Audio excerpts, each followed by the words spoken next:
Having audio problems this morning. Seems to be working now though. All right, so we're on Lake Conroe again. This is our routine. And we are sailing, jib sail only, going about 1.7 miles an hour. I've got bait out for catfish. And right now we're in 28 feet of water and I'm 16 feet down. So I'm gonna go down a couple more. Let me show you that on the screen.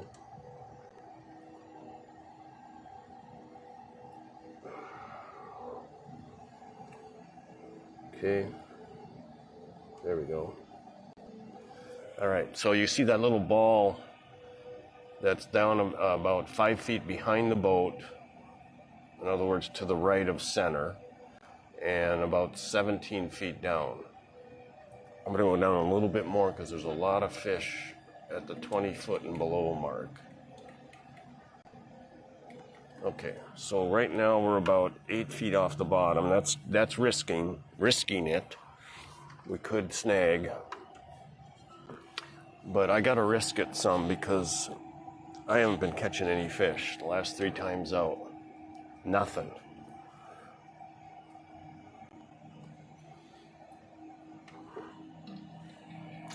So, anybody in chat? Nope. It's a beautiful day. Anybody in chat? Nope.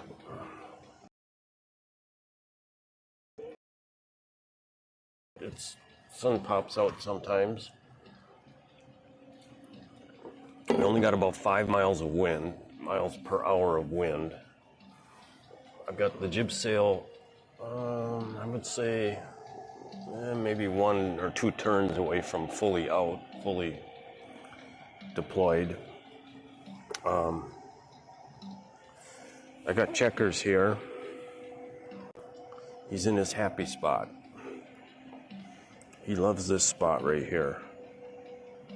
Now I have a little blower in my streaming box here, and that blower, it's not blowing hot air. It feels cool actually. It's blowing out.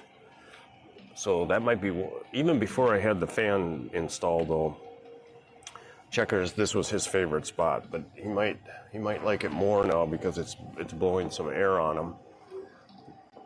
Not strong and not hot. Surprising, I've got a GeekCom mini PC in here, and they claim that this thing can operate in up to 130 degrees. So this one runs at about 4 megahertz processor, and they have another model of this PC that'll do 5 megahertz. But that model has a little bit smaller, lower. This one has a higher container. What do you call it? Chassis. It's a little bit higher, and it's designed to cool better. So, you know, I've had it out here in 95-degree weather already, and it doesn't overheat. It doesn't even feel hot. And the fan is blowing out, so it's sucking air down and out. If I close that cover, then let's go here for a while. Let's see, what's this? Yeah. So if I close this cover, which I do when it rains, I don't latch it, I just lower it, and water doesn't get in there. Of course, I haven't been in a torrential downpour yet, and I haven't had water coming over the bow. If that happens, then I'll have to latch that cover probably. But even then, I've got a boot on this side that has some air gap. That's where my cord comes out, and so it'll pull air through that boot across the box and then out this side here. So I think even if I have that cover tight, and it's really raining hard, it's still going to stay dry inside. It's got a rubber seal around it.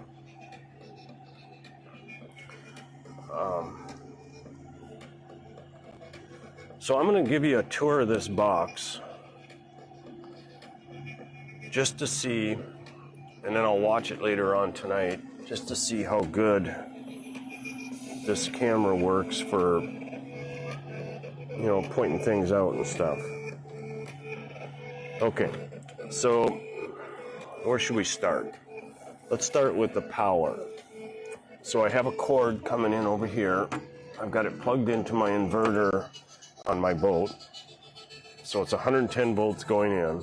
And then I've got 2 power strips in there, and every single outlet on the power strip, which each of them has about 6, I would say, is used. So that's the power. One power strip goes across this side on the bottom, and one goes across that side on the bottom. And then out of that power strip, I have a 110 volts going through the normal adapter that comes with this PC. That's the Geekcom. What is it? ADM? Shoot. It's not an Intel processor. AMD. It's an AMD processor. It's an i9, and then it's got the AMD graphics. It's not really a graphics card. But it's their version of a graphics card. I guess it's a graphics card. So that's being powered out of one of the 110 volt outlets. And then I have another one going to this little box here, which is my batteries for the camera on my head, which is a DG action camera. And I got 2 extra batteries in there, and they're charging all the time. This is the battery, extra battery and charger for the overhead Insta360 camera. So that's being charged all the time. And then this device is a Solo Pro. It's a Live U Solo Pro. And what that's doing is it's bonding the signal. It's my output of my stream is going to that device, and then that device is broadcasting the stream on 4 different modems, plus my Starlink satellite dish that you can see up above on the back here when you go to the overhead shot. So there's about 7,000 gigabytes per second being sent out, and about 1,300 is on each one of the 5 different sending units, basically. So we got signal going out on the modems, and signal going out on the Starlink, and then that signal gets bonded together again at some place, some server somewhere, and then it's being sent to Restream, which is a cloud-based software system that is managing my chat, and it's also broadcasting the signal out to Facebook, Kick, Twitch, YouTube, and LinkedIn. I can do 5 at a time. Sometimes I switch it to Instagram or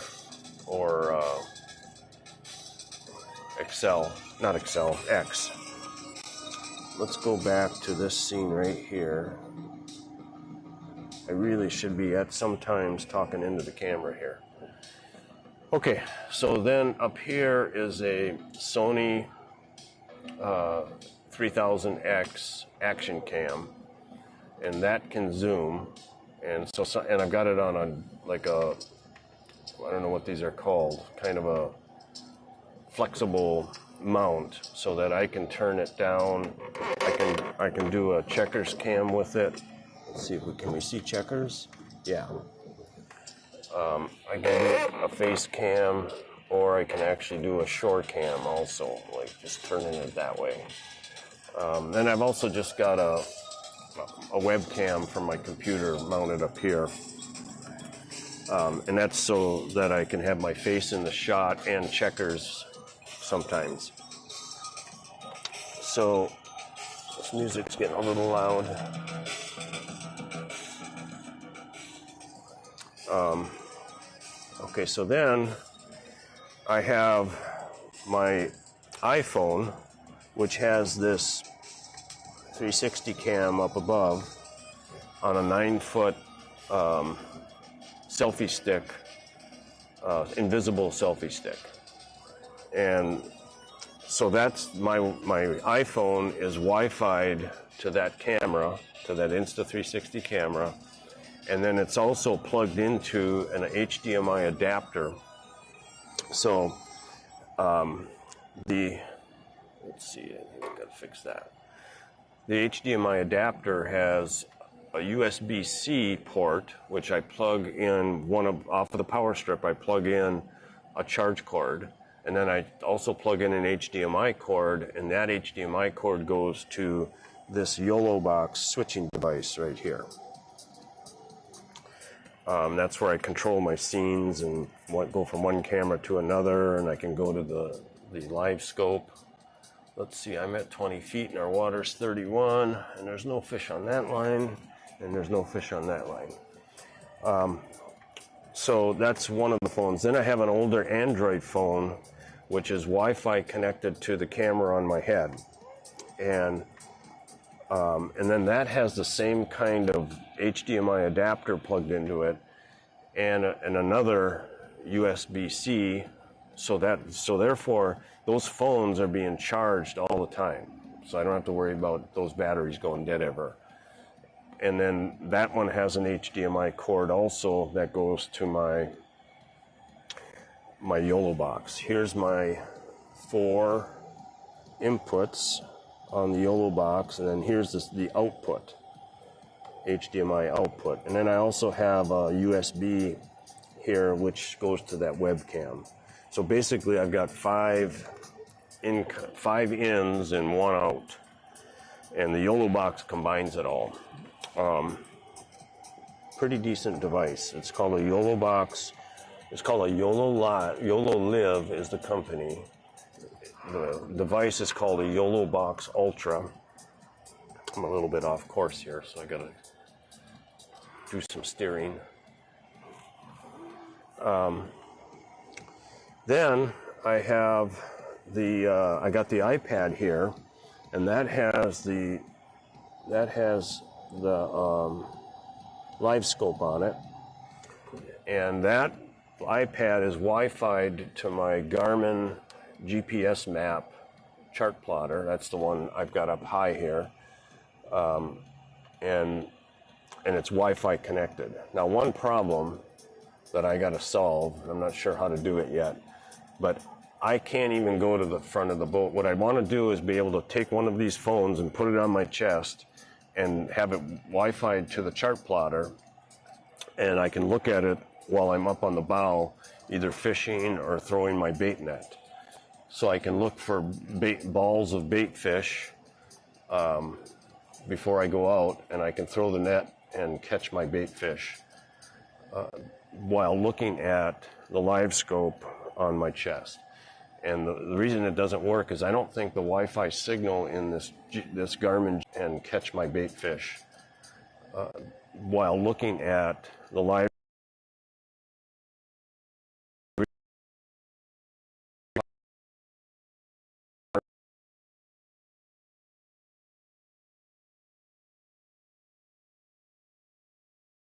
strong enough to even keep it connected.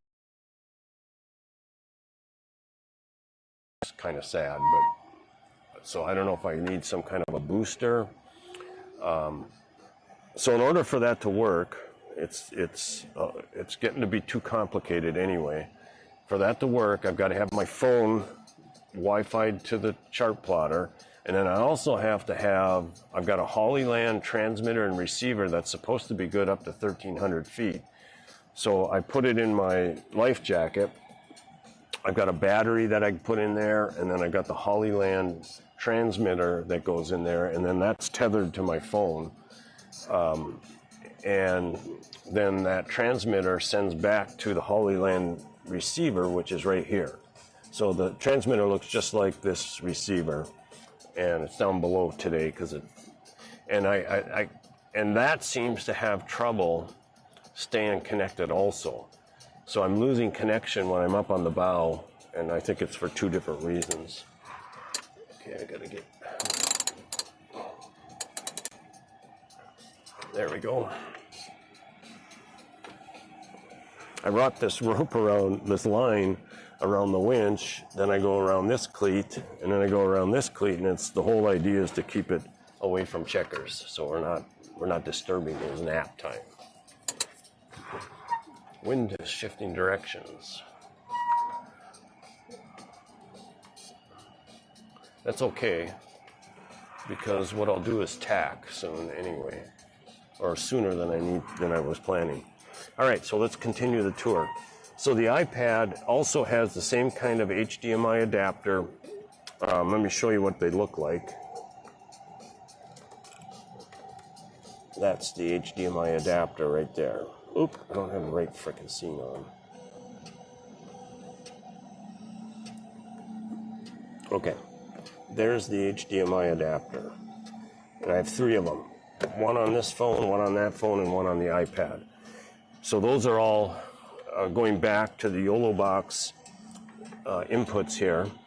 And then the output is going over to the, let's make sure we're transmitting here. Yeah, it looks like we are. And that output goes over to the live view bonding unit. Now, there's a couple reasons why I added the PC to this system. One, I wanted to have background music, and right now I'm just using the free YouTube music. Maybe if I get some more viewers and start making a little bit of money, which is a long ways off, maybe I'll buy some kind of a streaming music service so I can get some good quality music. I mean, this stuff is okay. In fact, I'm enjoying it. I like having it in the background here.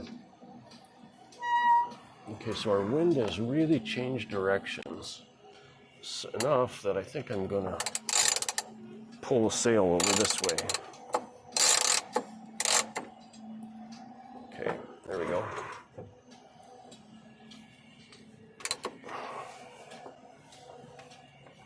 All right.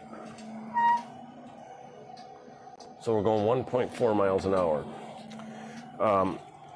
So the PC is going to serve several purposes. The first one is the music. And then the second purpose for that PC is I've used OBS and Streamlabs OBS Studio and Streamlabs OBS. I've used them before streaming my iRacing on my other computer. And I'm having trouble I'm talking to the GeekCom company and the YOLOLive company for the YOLO box. I'm not able to take that HDMI output and have it be an input to the GeekCom PC. And I think it's because I need a capture card, which I actually have one. But I thought these HDMI adapters were basically capture cards anyway, so I tried one of these HDMI adapters to try to get an input into the GeekCom computer, and that didn't work either. So I've got YOLOLive working on a solution.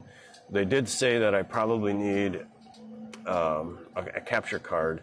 I have one, and it has an external power source, and it appears that I've lost the plug-in for it. Nobody in chat. So I am not able to test that. I got to go find a universal adapter at Best Buy maybe, or somewhere, to see if I can power that capture card.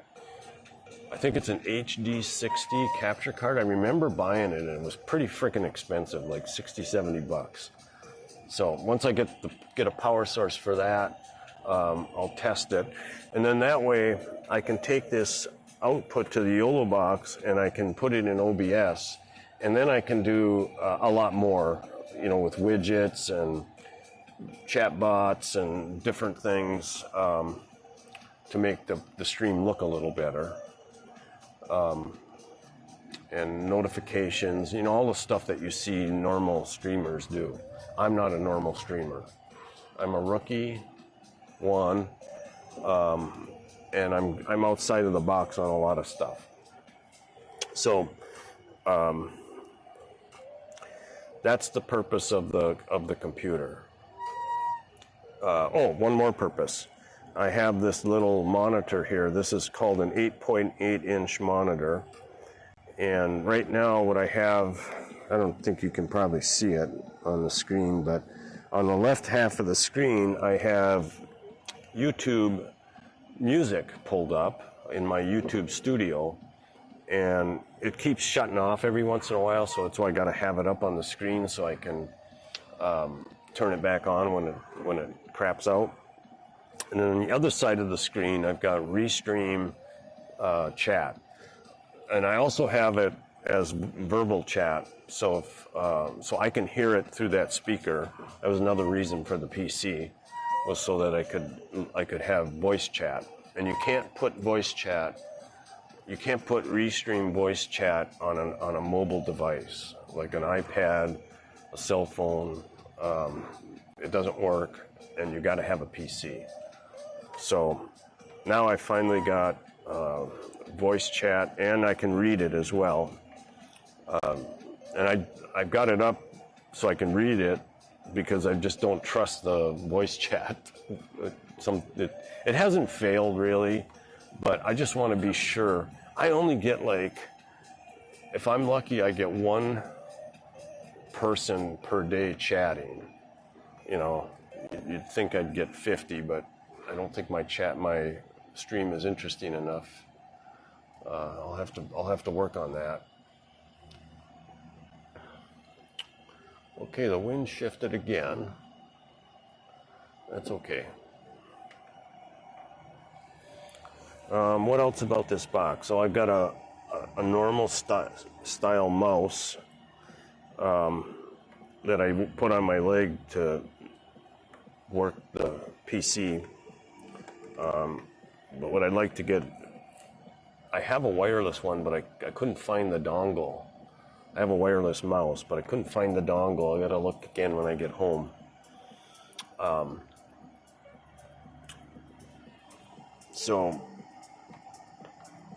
But it would be nice to have a handheld mouse.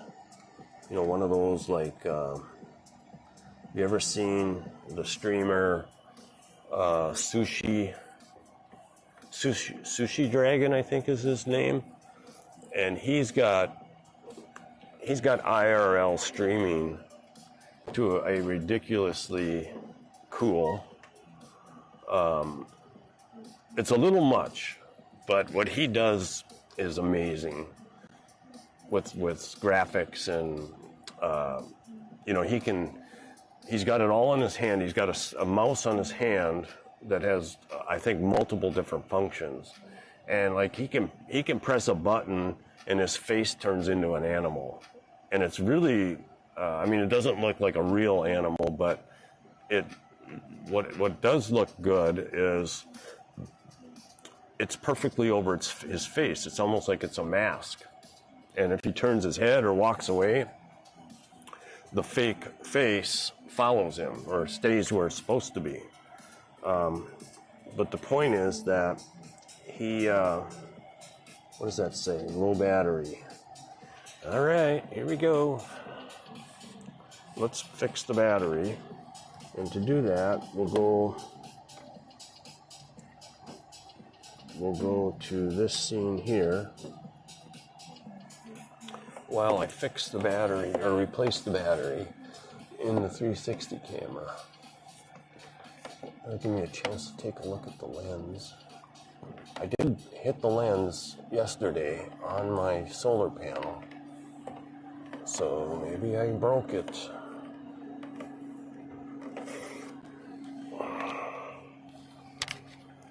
Okay, that doesn't look cracked. Ooh. There's a lot of shit on it. But it doesn't look broke. This isn't right, though. Maybe that's the problem. Okay, so we'll end up rebooting it anyway. So maybe that will solve our weird image problem on this camera.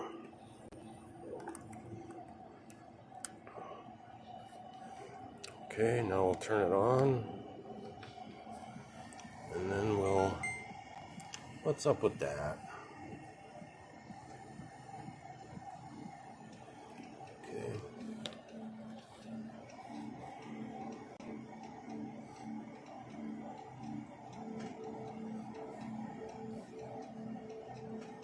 Join. Connect now. There we go. Now we have to, what really amazes me and kind of pisses me off sometimes is these cameras, you've got to hit them like, you've got to touch them like 4 or 5 times to get your scene, to get the camera on or get your scene visible.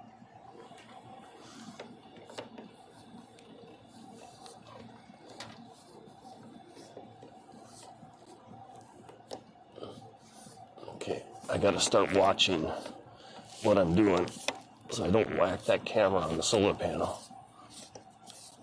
Usually I don't look up.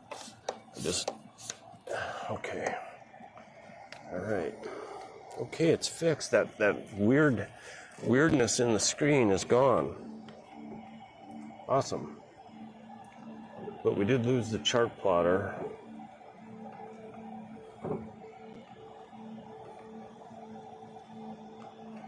Over here on the iPad.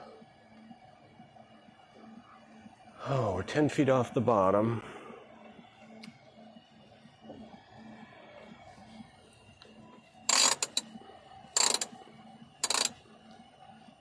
What is going on here?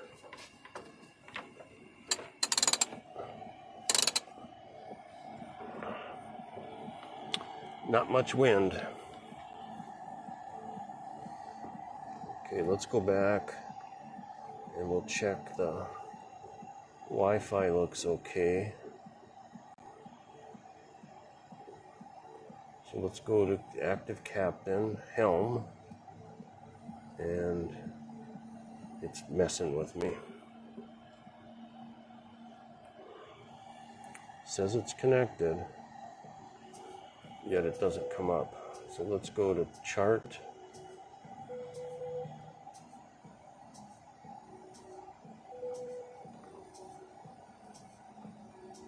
There we are on the chart. Okay, so we are entering a place, and there's a lot of fish. See where the, you can, we should go here. All right, now I'm not sure if you can see this well enough on the screen, but you can see the little arrow right there. Right there. And we're entering a ledge. All those lines that are really close together there are a ledge, so it's either going to get shallow or deeper, probably deeper. And there is a lot of fish down there. So I'm just going to go down. I'm pretty close to the bottom already. I'm only about 8 feet off the bottom. I'm not going anymore. We're going 1.1 miles an hour.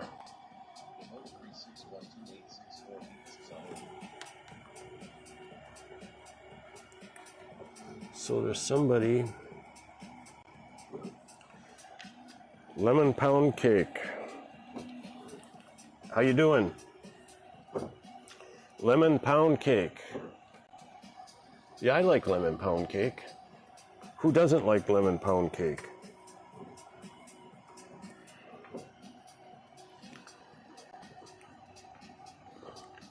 So I'm on Lake Conroe here in Texas,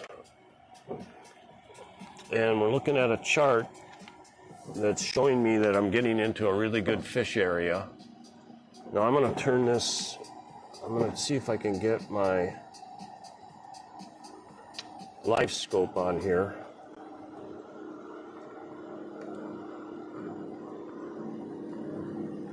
So you can see the bottom of the water. Wow.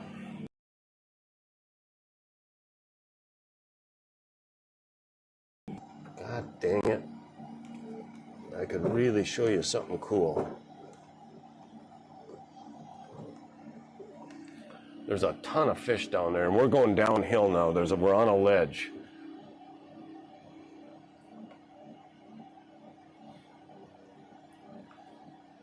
This would actually be a really good spot to throw a line out.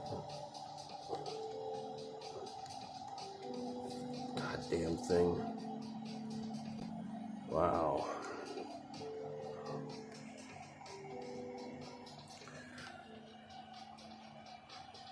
So I'm going to reboot this chart plotter. See if that's the problem. And at the same time, I'm going to reboot my iPad. Come on.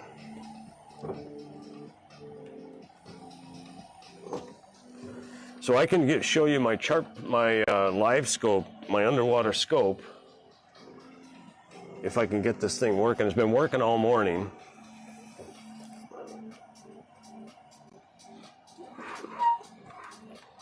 But now it's not.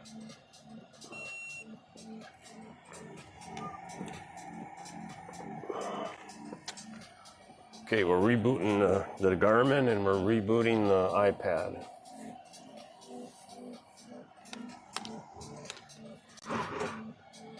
So I'm sail trolling.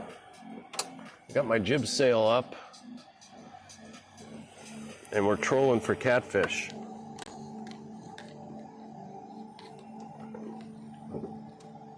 So I'll go to settings and I'll connect this Wi-Fi to the Garmin chart plotter.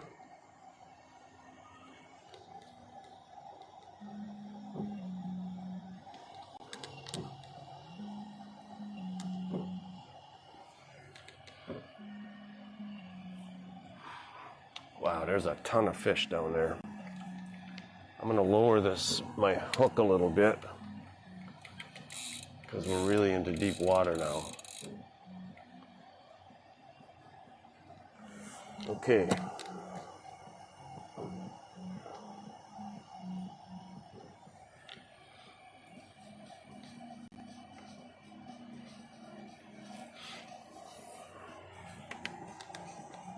Okay. Now I gotta go to active captain and I'll go to helm. Oh, you piece of shit.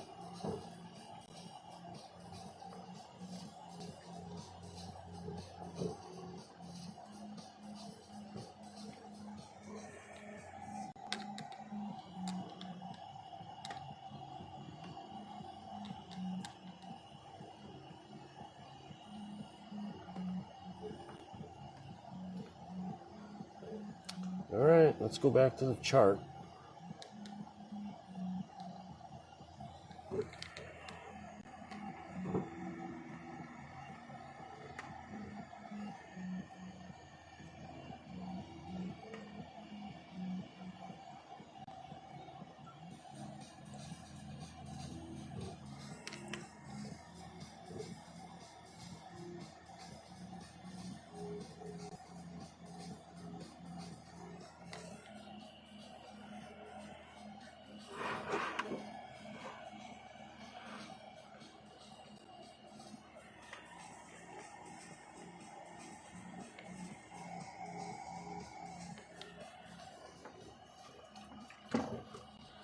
Jesus.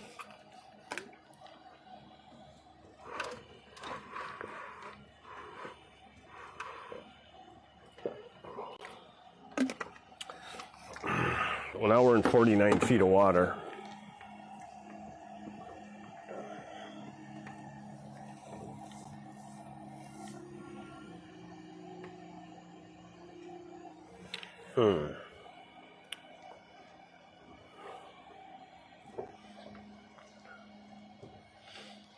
Man, there's a lot of fish down there. You'd think I'd get one.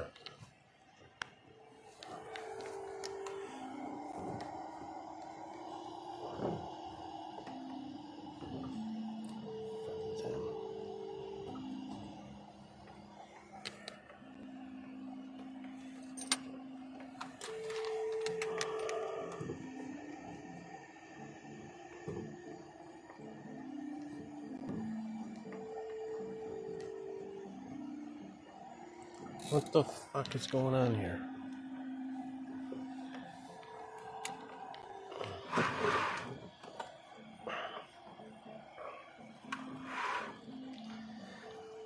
Oh, that pisses me off when my chart plotter doesn't work.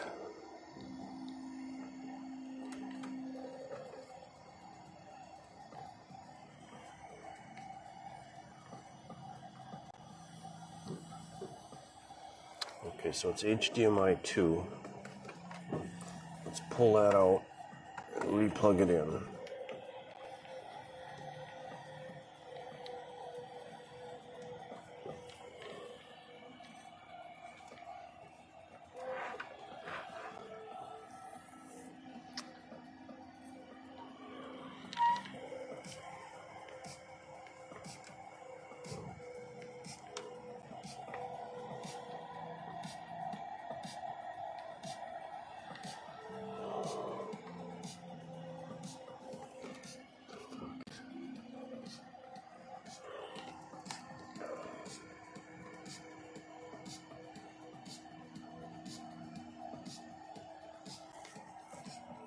So I'm Wi-Fi connected.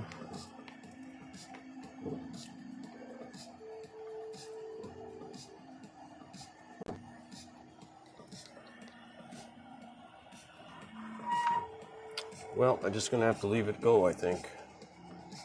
I can't show you my underwater live scope.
Huh.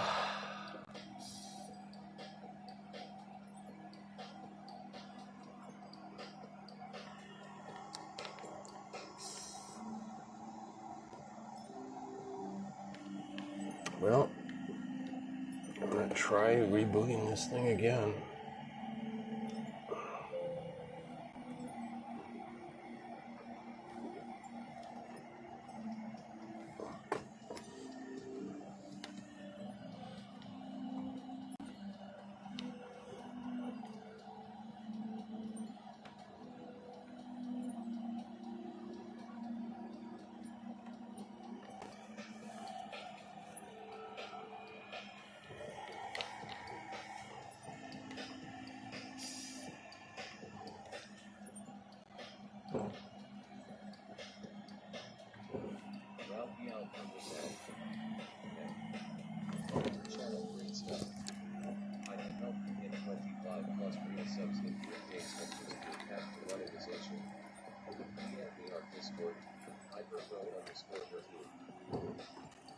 Hey Raphael, are you a bot or are you a person? I'm not going to your Discord unless we talk first, so if you're a person, holler. Holler at me.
What's wrong with this now?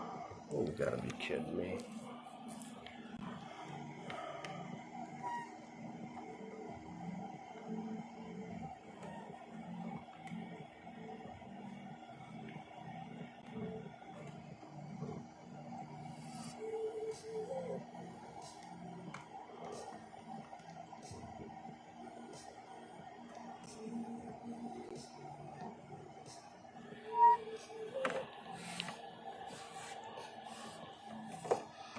Having problems today.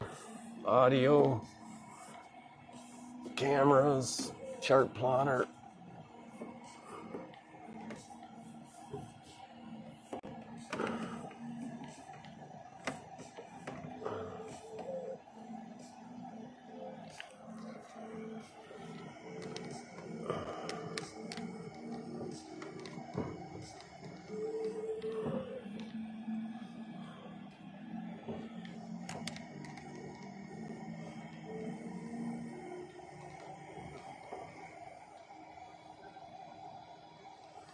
Okay. Well, there's the chart plotter finally. Wow. Okay, so we're at 46 feet of water. My hook is down at about 21, 24 feet. It's that white dot that doesn't move because it's following the boat.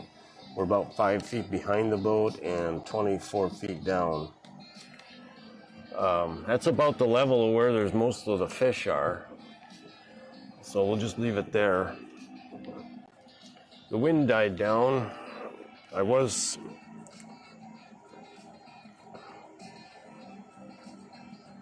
Oh, come on. Fuck.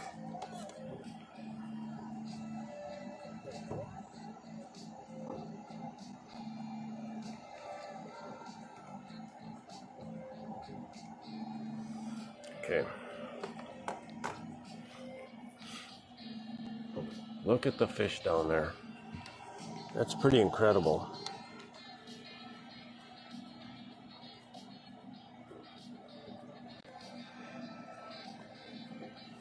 I'm coming up fairly close to an island here.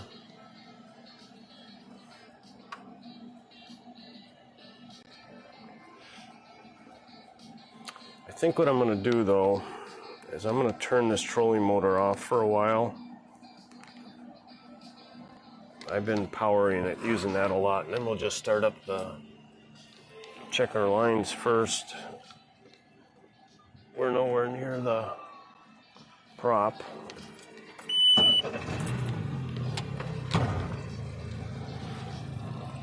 And we'll motor sail for a while. Hopefully the wind picks up again. It usually does about noon.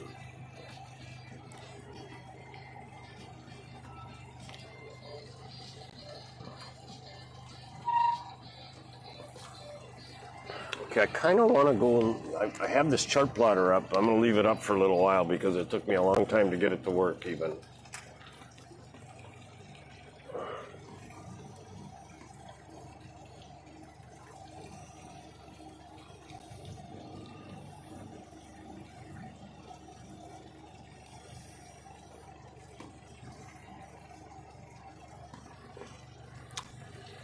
Okay.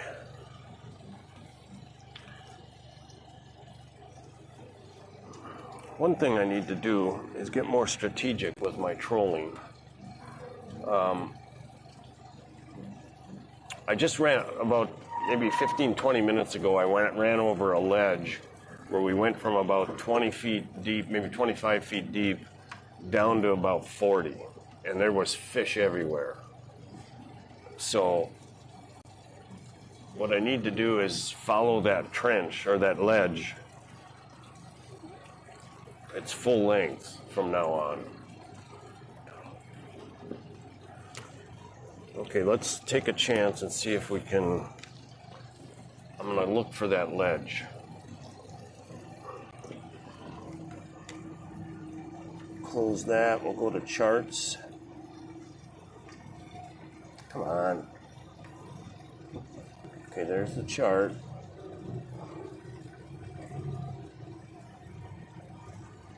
Okay, so we just crossed the creek bed. So if I turn, I'm going to turn and try to get right on that, where all those lines are really close together there. That's the ledge. Let's see now. The ledge I crossed before, though, I think was this one back here. But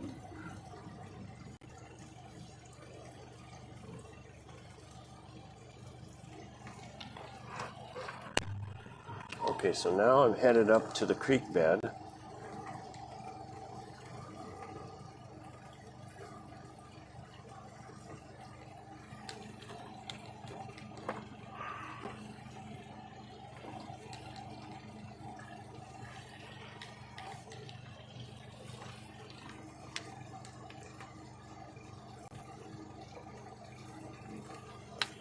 Let's see here.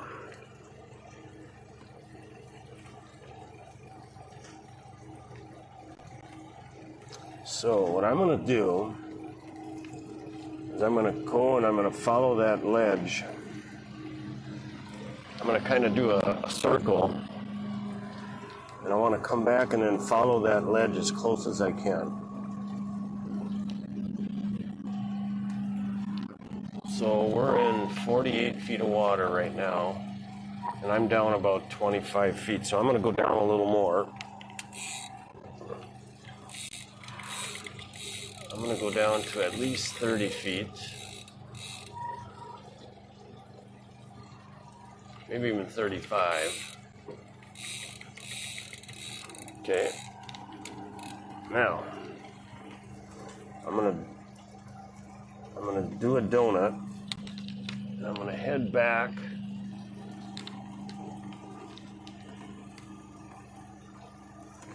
So I don't know if you can see my finger pointing, but I'm gonna go right about there.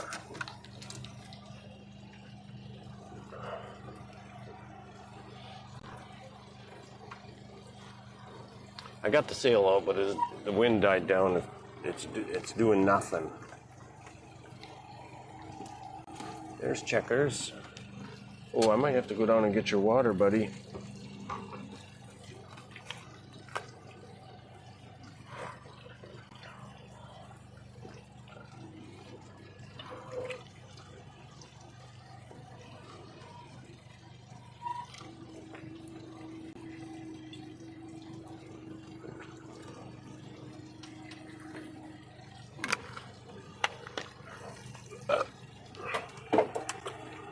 Okay.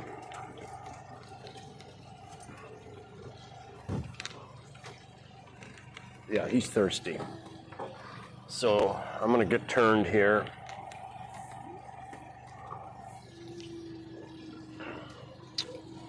And then I'm going to get the motor straight. And then we're going to set the autopilot. And I'm going to go get Checkers his water. But I want to change to maybe this scene. Yeah. Okay. And this water is so warm that I don't even want to drink it.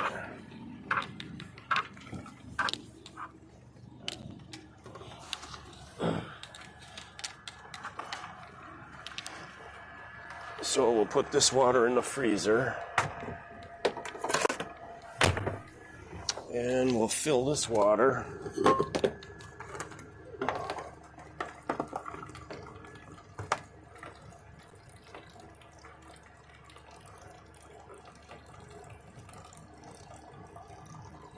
We'll put that one in the freezer. And then we'll get Checkers his water.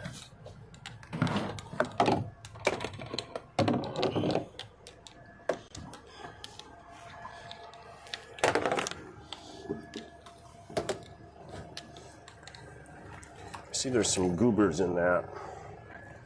Watch out, buddy.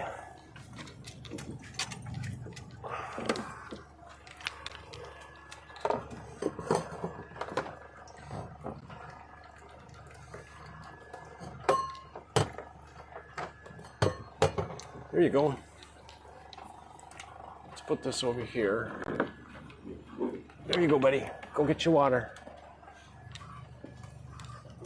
You don't want water. I thought you wanted water. Sure looked like it. Okay.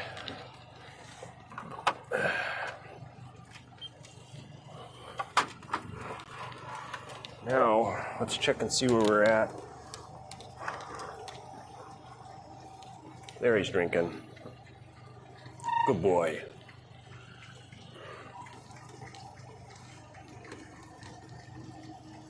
Okay, so we're headed for this area where all the lines are really close together there. And we're going to kind of follow that red ledge. Going 1.6 miles an hour. My lure's down at 35 feet.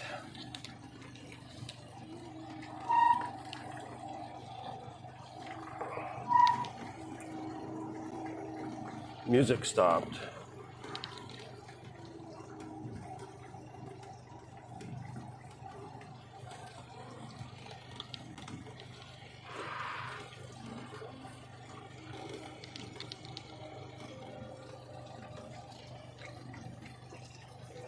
See that boat over there fishing? They're on that ledge.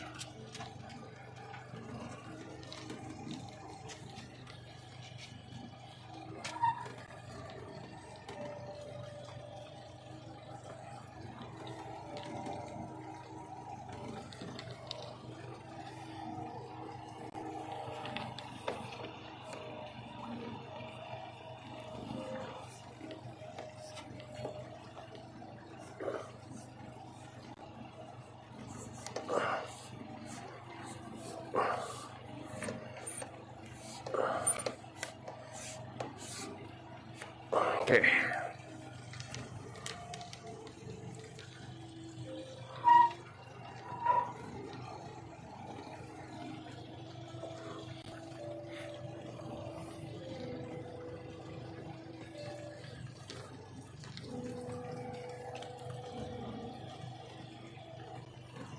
I got lots of coffee left.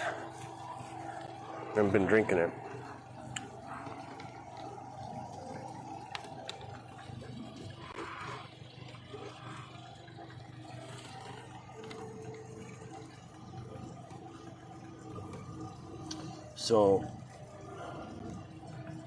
So right here, this area, where I'm pointing my finger over on the left side of the screen, that's about 22 feet deep, and we are 50 right now. So there's all these lines that are really close together. That's where the depth is changing rapidly. Oh, I'm off course.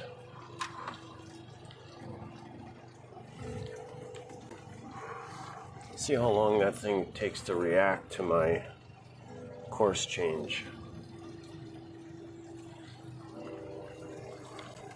It really hasn't reacted yet. There it is. Now it's moving. So it's about a 5-second delay maybe.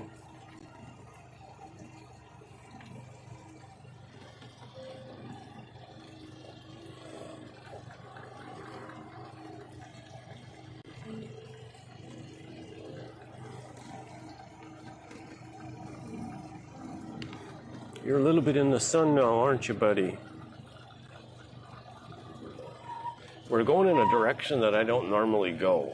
I'm kind of headed for the tip of that peninsula. My finger of water to get to my marina is up on the port side of the boat, going up way over that way.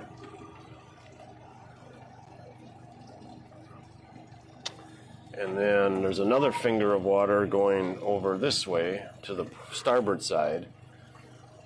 And so I'm just headed for the tip of that peninsula.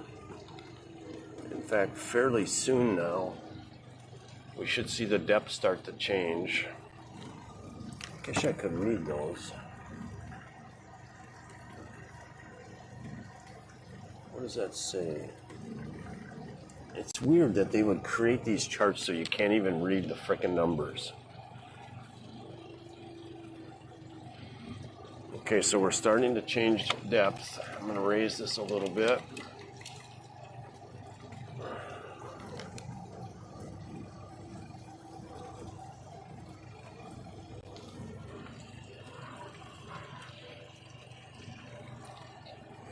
All right, so pretty soon now, because I know roughly where I'm going, I'm going to switch over now to the chart plotter. And you can see my ball there following at the same speed as the boat. It's about 12 feet behind the boat, and it's at 30 feet of depth. I'm going to raise this up because you can see the fish now. The fish are starting to hang out at this ledge. We're at 42 feet, so right now I'm right in the sweet spot of the fish. You'd think I'd get a bite. You know, you just would think so.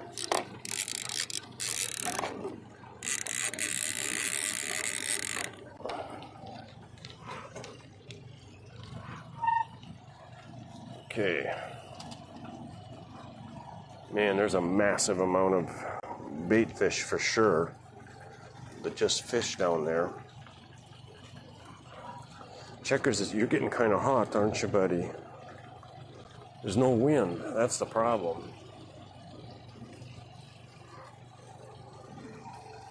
Okay, depth is changing rapidly now.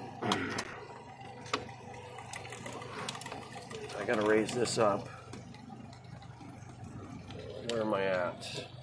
So I'm about 10 feet off the bottom right now. See how well we're at 28 feet. You can see how many fish are here. Now, what I want to do is go back to the chart, and I want to turn. See, that guy's sitting right on the ledge right there. So I want to turn now, and I want to start following that ledge.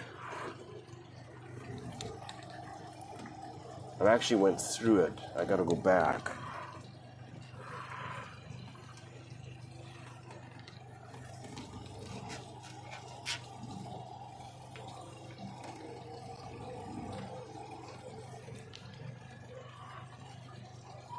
It's weird.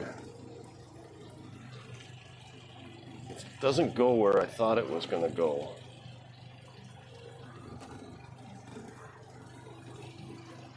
Okay, I'm too close to the bottom here. We're only in 23 feet of water now.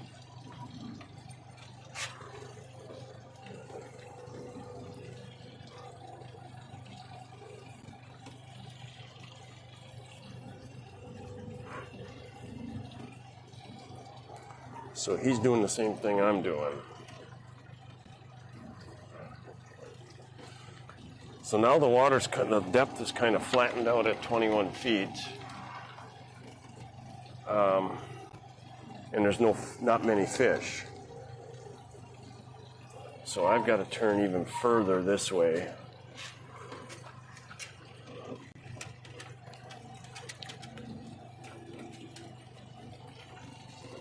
This ledge is not straight, it kind of winds. So I've got to stay on it. I'm kind of off of it right now.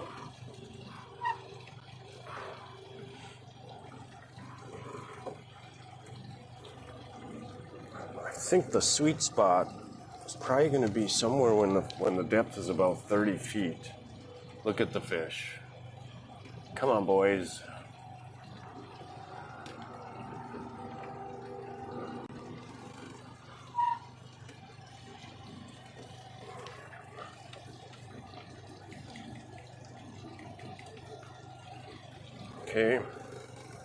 Okay, so now I'm back going over the ledge again. So I went a little bit too far west. Now I'm getting into the ledge again. So I'm going to want to turn a little bit to the port.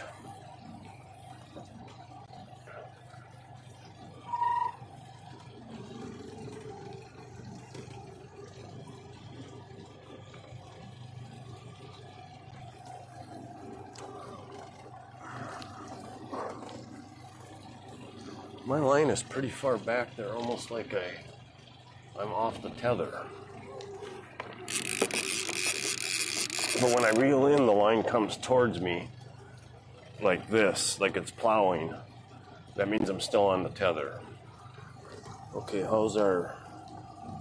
Okay, so we're right in the ledge now.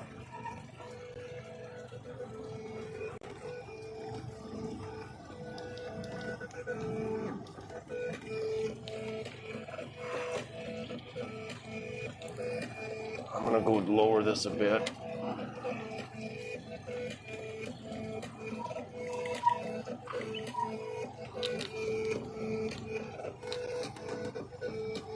Okay, so we're just gonna follow this ledge now. I gotta turn a little bit port.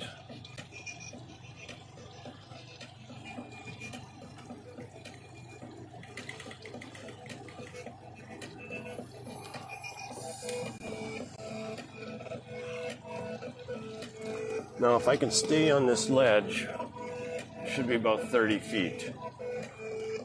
So to our starboard side, it'll get to be 50 feet, and to our port side, it'll get to be 20 feet.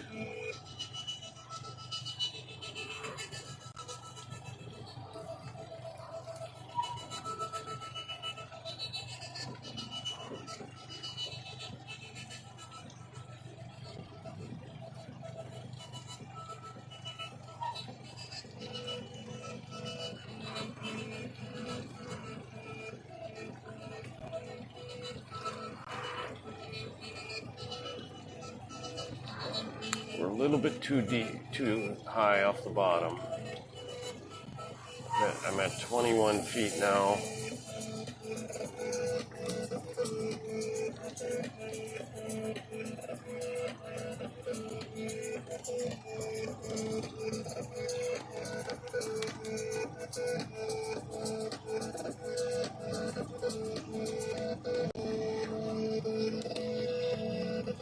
Okay, so we're going to go a little bit.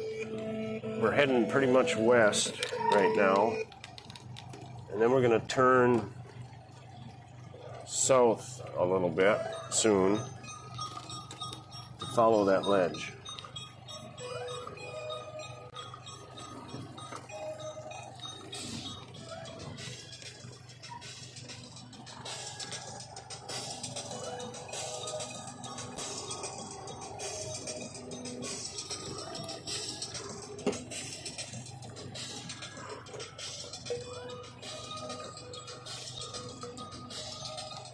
Okay, so it's getting deep again. So I'm going to start going port.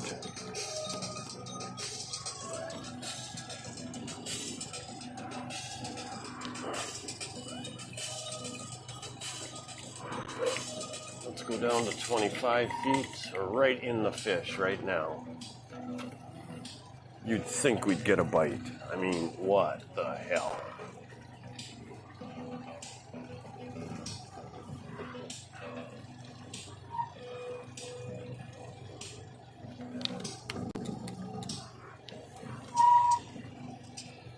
So if I turn towards port now, we should see the depth go up again.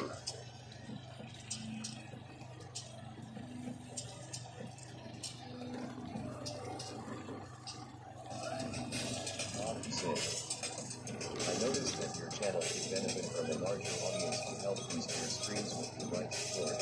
You can start earning up to $24 per hour on TikTok and help grow your channel by getting you 3,000 real followers, 200 live viewers, and active chat engagement every single day. How management the fitness affiliate or partner program interesting? Please message me on Discord for more details. Opkim, if you're a bot, I'm not going to your Discord. If you talk to me now, I will, I'll consider you. Okay, so now we got to turn port to stay on the ledge.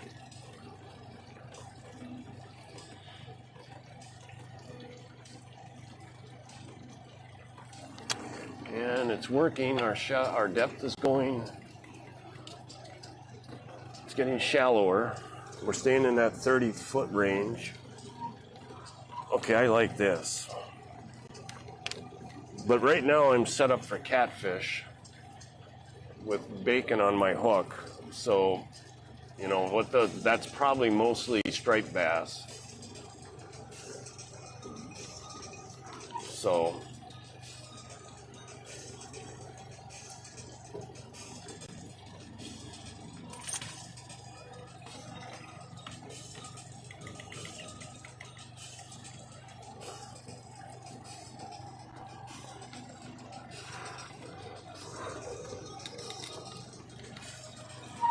okay, now to stay on the ledge, I gotta keep turning port.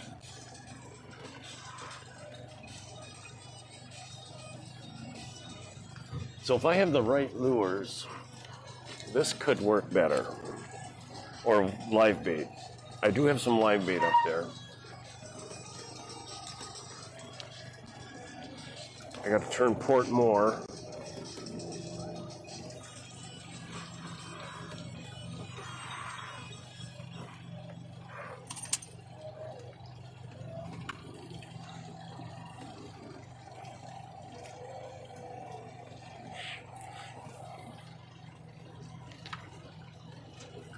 Lots of fish.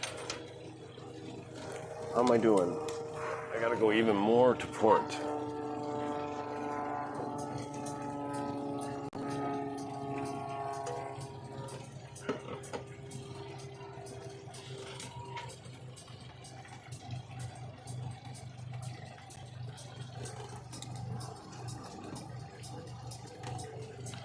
This is weird.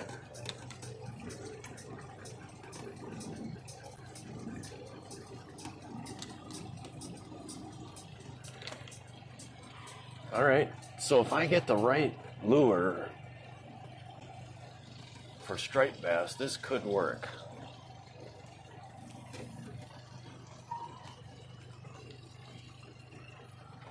I don't think the striped bass is going to bite a chunk of bacon on a Rapala.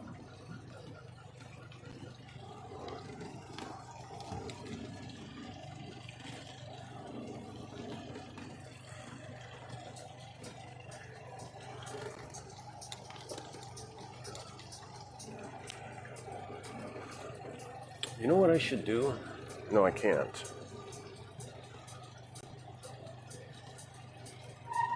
I was thinking about putting this map plus the chart plotter on the two screens, but it's all coming from the same source, so I can't do that.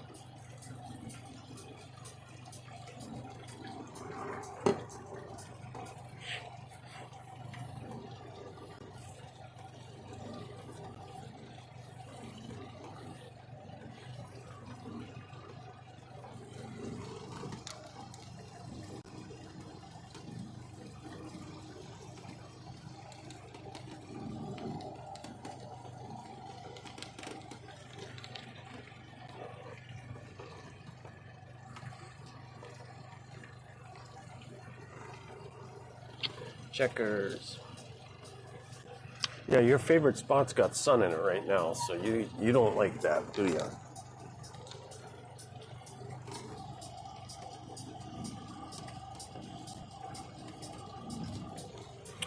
So we'll keep heading this direction.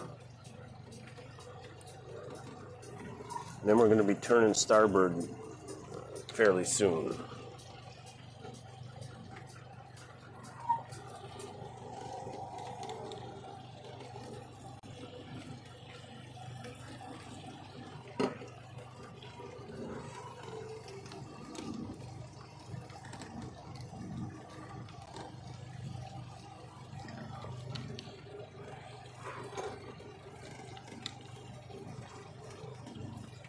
In fact, I'm going to start turning starboard now.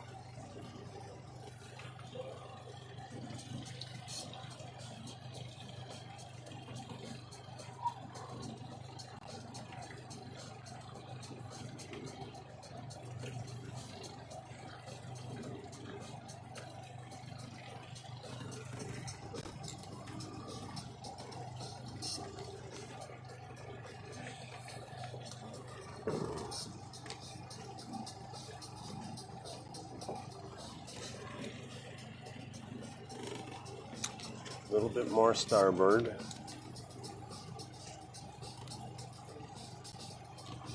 What does that say?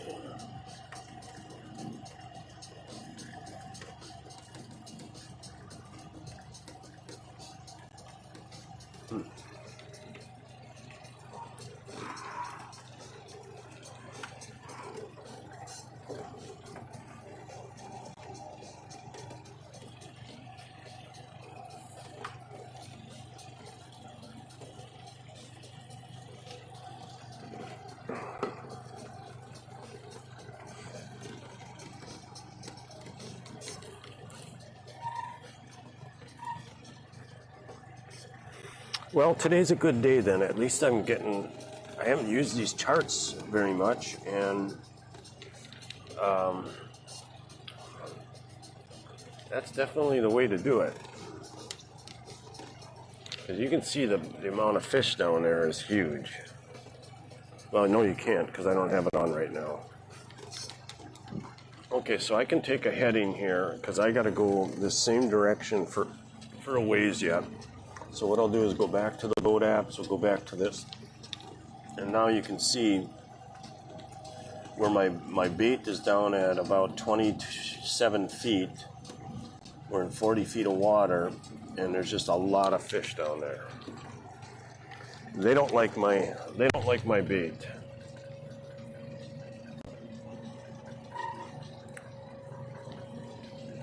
This one here is not down deep enough.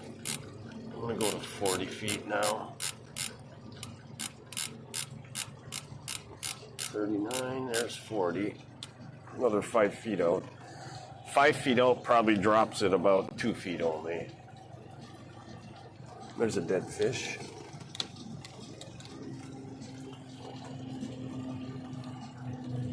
I'm going to have to turn more to starboard soon.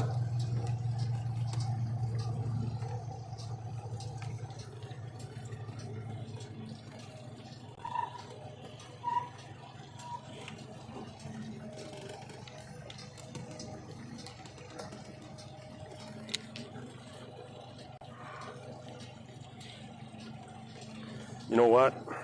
I might need to get another downrigger because this trolling here is not working. Well, nor is the downrigger right now.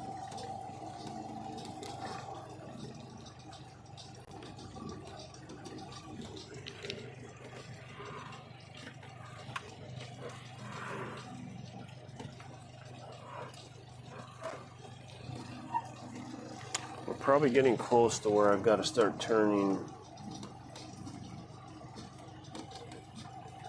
soon. Not yet.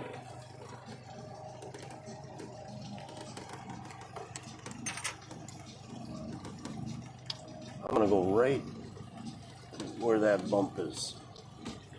In fact, I'm going to start turning now. Yeah, in fact, I probably should have started turning sooner. Okay, our depth is changing, it's getting shallower.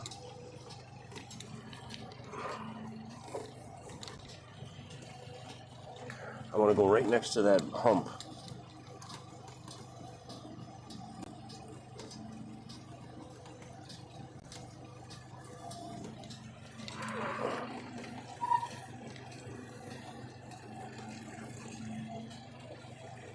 Where's my ball? There it's at. It's good there.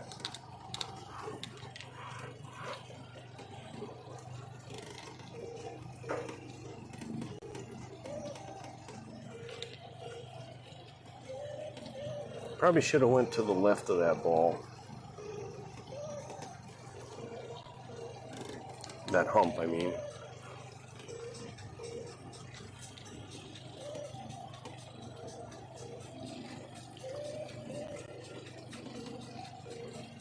Okay, so now we know where to find the fish at least. Right? They're on the ledge.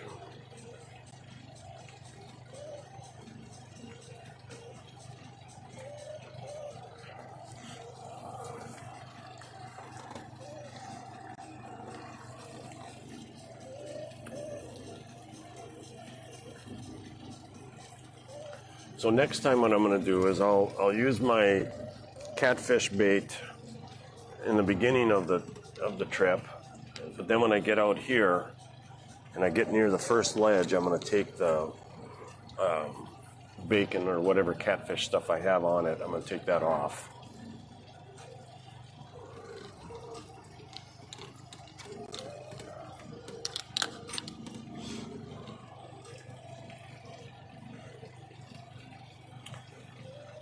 So now I know how to stay in the band of fish, at least.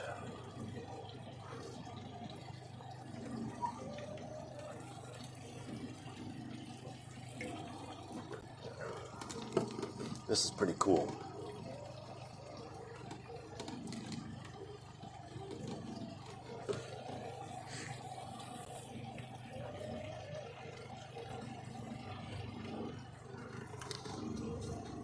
Okay, so I went by that hump. Now I'm going to start turning port again. And I'm going to go across this ledge.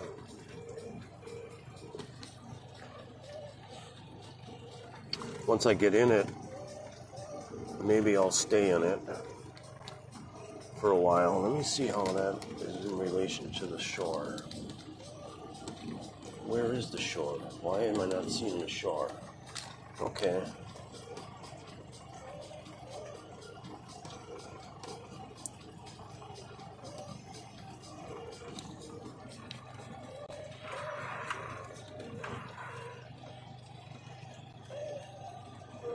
What time is it? 11:30. I'm going to head for that other hump.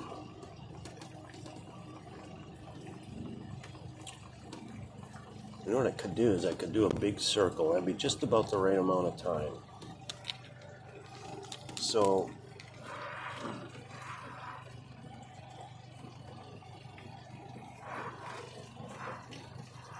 there's an inlet of water over there somewhere.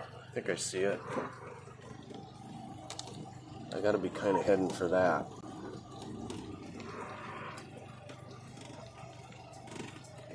How's my depth? Ooh, I'm right near the bottom. Wow, that was close.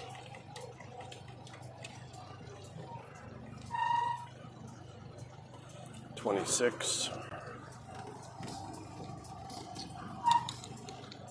I need to be a little bit more starboard.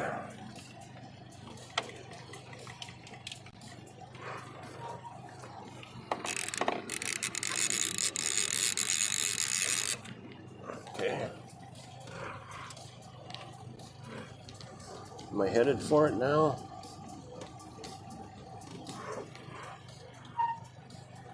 I think I am.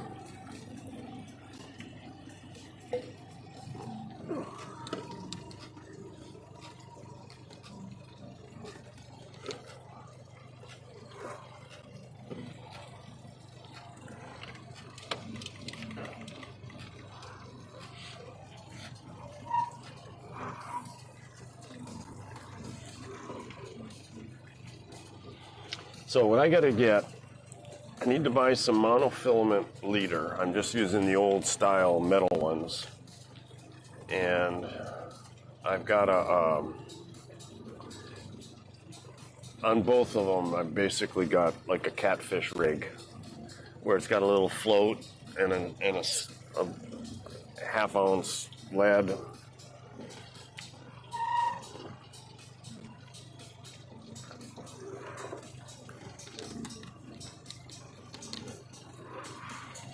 Okay, I got to turn a little bit port. I want to go right over the top of that bump.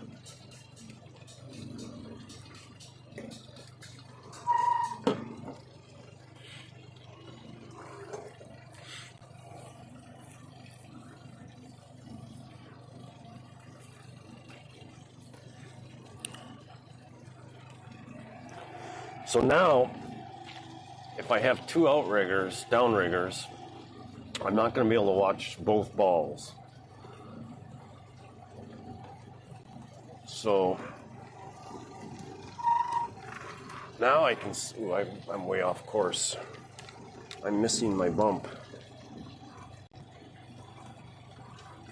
Now I can see where an automatic downrigger or a better readout would be good.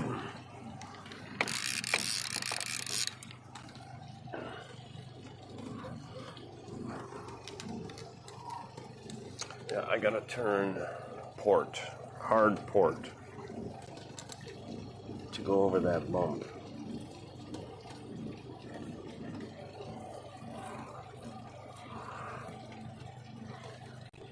Should be able to see it in the depth. Yep, now we're getting shallow quick, I think.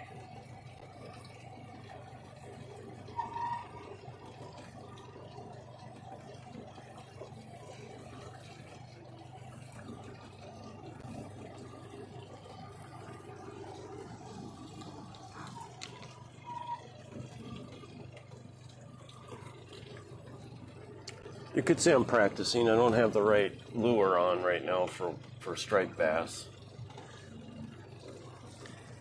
But at least I'm figuring this out, I think.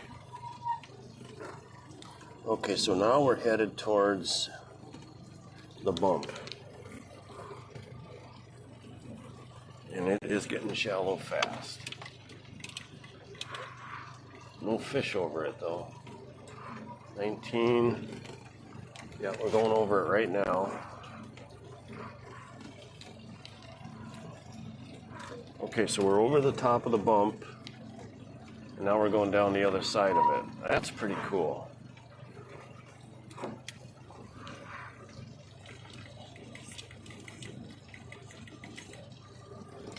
Okay.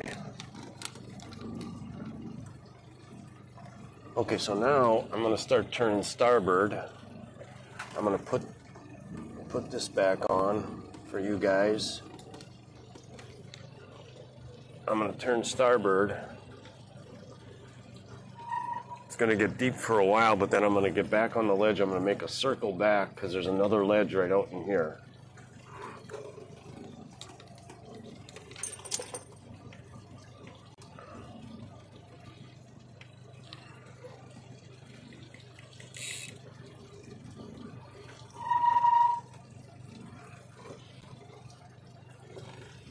What's going on with our depth? It's getting shallow really fast.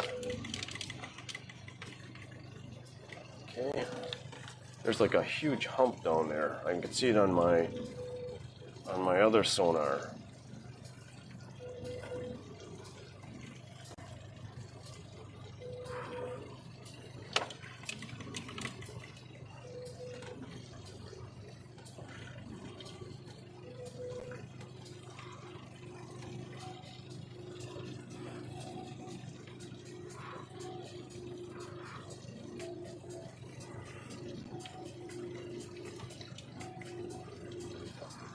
That's kind of fun, really. I'm getting to the point where I might start outsmarting the fish. They're still smarter than me. Hey, Yurda. How you doing? I'm doing great. This is, how can it be more fun than this? I'm on Lake Conroe in Texas. And what I'm doing, I'm trolling, so I'm going 1.8 miles an hour, and I'm in 18 feet of water, and I've got a downrigger here. There's a 5-pound ball weight hanging down there, and you can see it on the screen. It's about 4.5 feet behind the boat, and it's down around 12 or 13 feet down. So that's where my lure is. What you can see there is the ball, the 5-pound weight.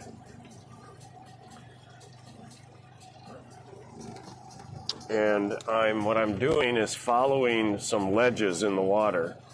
I'll show you that. So if I go to this screen here, charts I need. Okay, so what I'm doing, see where the lines are really close together on that screen? That's a ledge. In other words, it's the depth is changing rapidly whenever those lines are really close together like that. So you can see I just went over the top of that little rise in the water there, like a little bump. This is a backwater, so there's a lot of terrain difference. There's hills underneath here and bridges and old roads and old creek beds. So what I'm going to do is I'm headed, where am I headed right now? I'm headed west, and I'm going to go a little bit further, and when I get into that area where the lines are really close together, I'm going to start turning starboard. I'm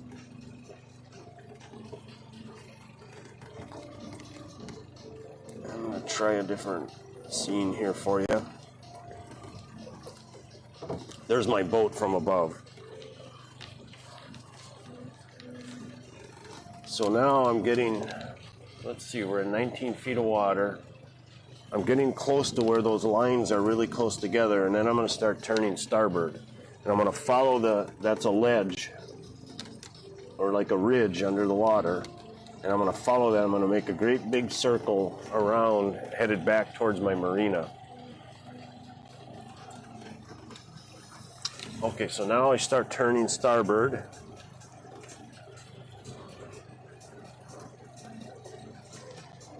Where are you from, Yurden? There's a big ball of bait fish there. So I got to get a kind of a heading here. Where do I want to head towards? Okay. So I want to be turning more. What's our depth? So it got a lot deeper here. So I'm going to lower my bait. Let's go back to this. Okay, so now you can see we are in 30 feet of water and I'm at 12 feet with my bait. So I'm going to lower it down to about 20. I don't like to get any closer than 10 feet from the bottom because I don't want to get a snag.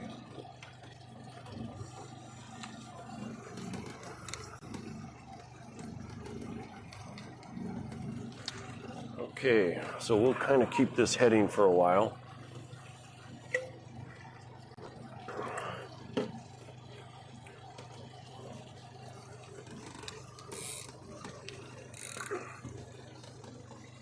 Something's pulling on my line. Still tethered to the ball though, so I didn't catch anything.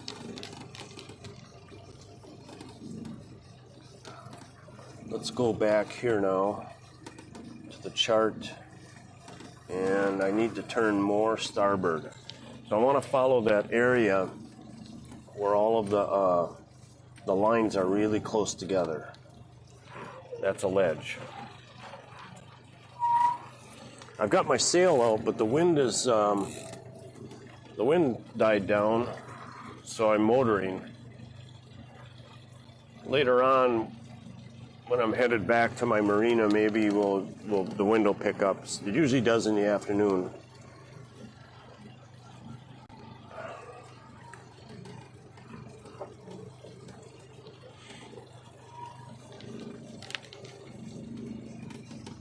So I'm going to do a big circle following that ledge. Let's lower this down again because we're in 37 feet of water. I'm going to go down to about 27. There. Now I'll have to bring it up again. Probably.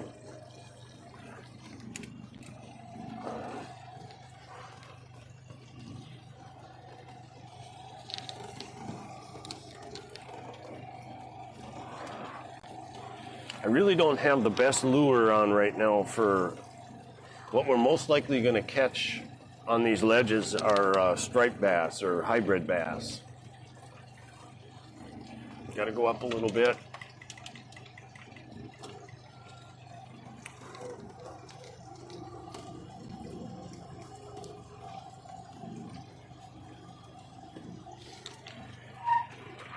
So we'll be doing kind of a big circle here.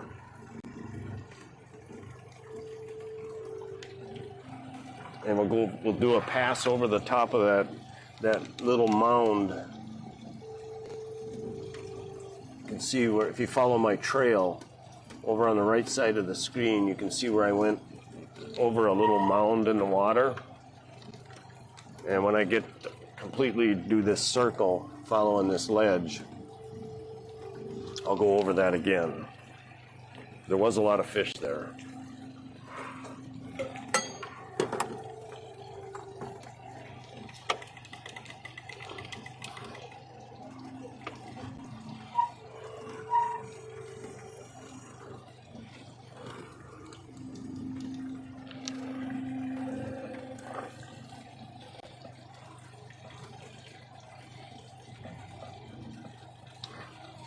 So that line, you can see the ball, and then behind the ball there's another little smaller, what looks like an object. That's the tether that's connected to the ball, and then it's connected to my line. Now, because I have raised this a little bit without pulling my, cranking my fishing reel, you can kind of see the line. It sort of goes back in almost like a loop. In fact, if I reel this in a little bit, you'll probably see that loop change up some. I don't know if you can see that. Probably not.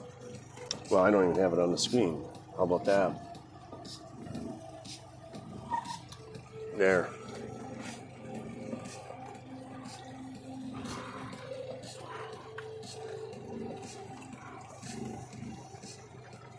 Where are you from, Jordan Pool?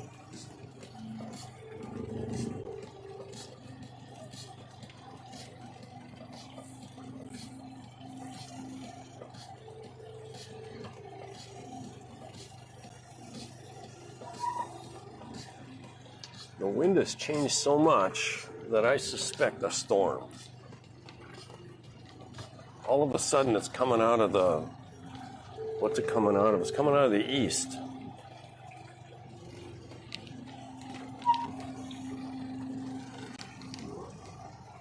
Okay, let's go back to the chart just to make sure I'm still on course. I am. But I do want to straighten it out a little bit.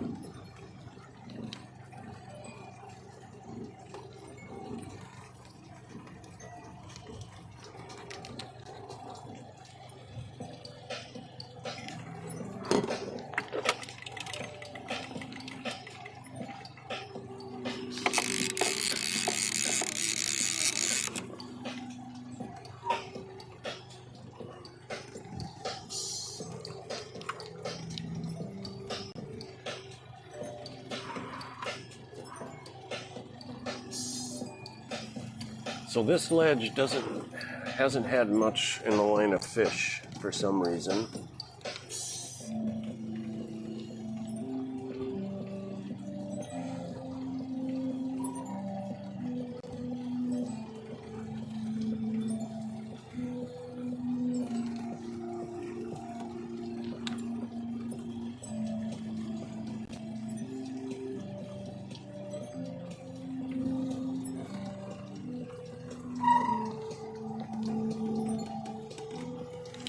We'll start turning starboard again.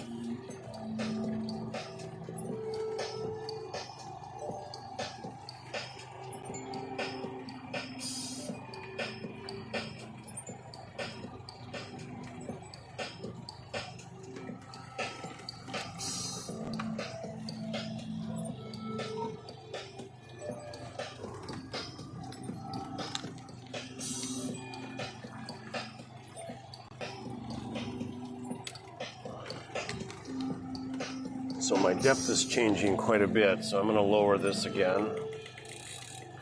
I'll go down to about 20 feet. We're in 29 feet of water.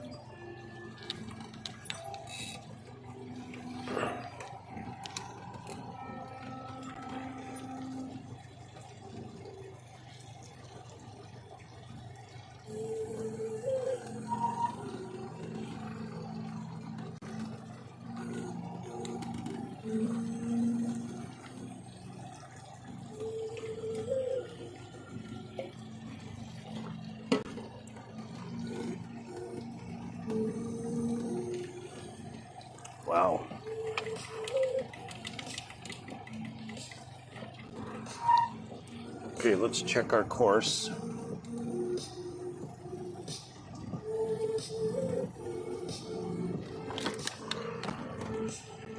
Keep whacking my monitor. Okay.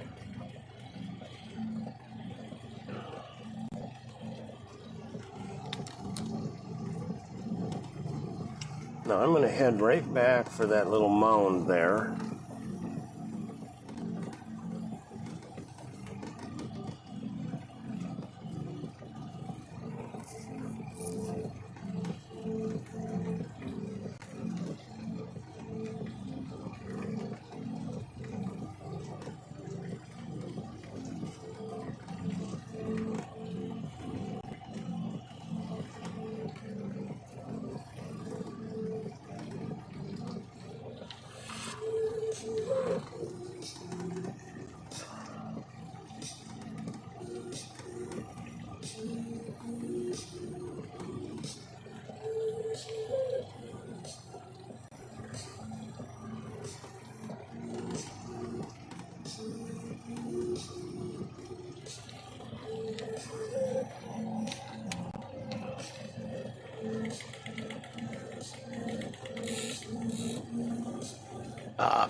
I noticed that your channel could benefit from a larger audience to help boost your streams with the right support.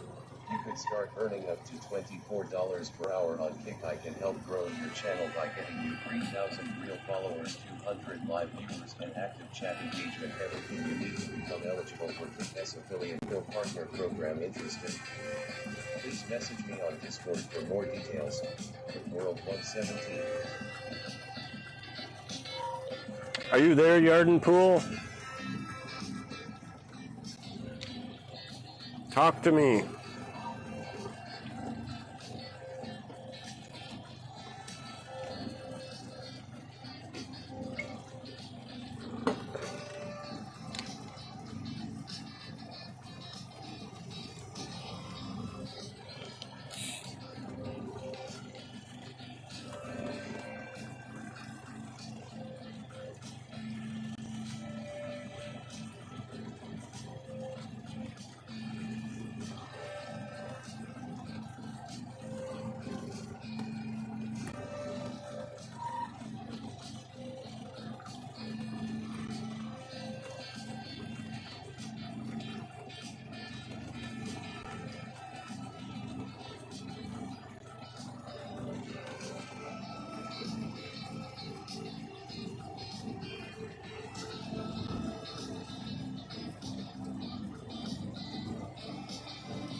1.8 miles an hour. I'm going to lose them. Put these on for a while. I'm getting blinded.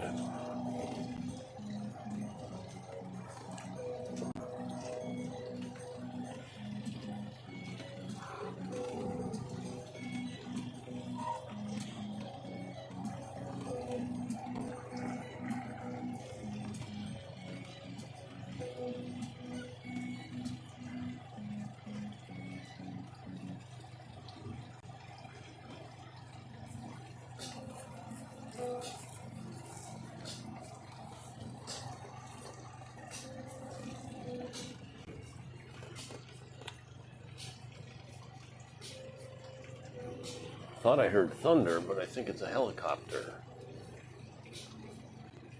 Although it's a little bit far away to be able to hear it.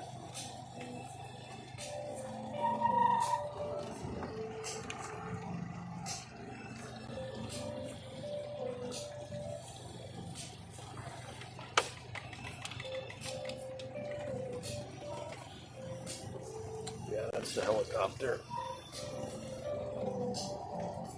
He's over my head now.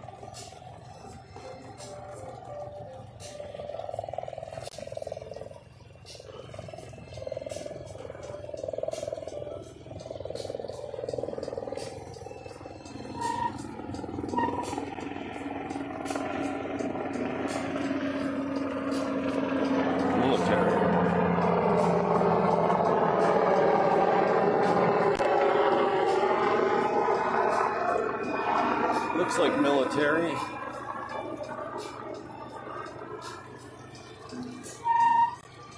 With the helicopters, the 2 helicopter crashes recently, every time I see one, I'm expecting them to fall out of the sky.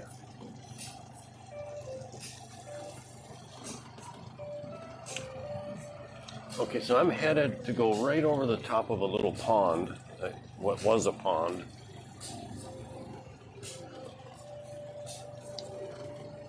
I don't know if that's a good place to fish or not. It'll have a ledge.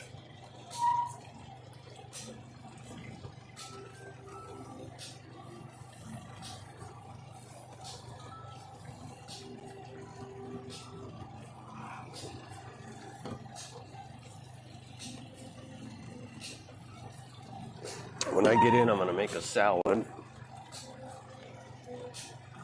I bought one of those red tagged salads at Kroger yesterday, the ones that are beyond the date, for $2. A Southwestern with corn and stuff on it. I make salads. My salads are awesome. What in the heck is that? Looks like a freaking tree under the water.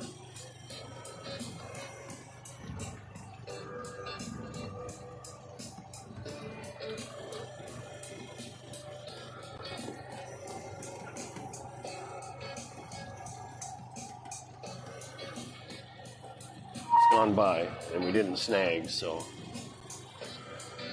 anyway, I'll usually start out with, I'll buy these salad kits, and I buy them from Kroger, and I buy them with the red tag. They're usually about $4, maybe $5 for a salad, and like the one I got yesterday is in a tub, so it's a one serving salad.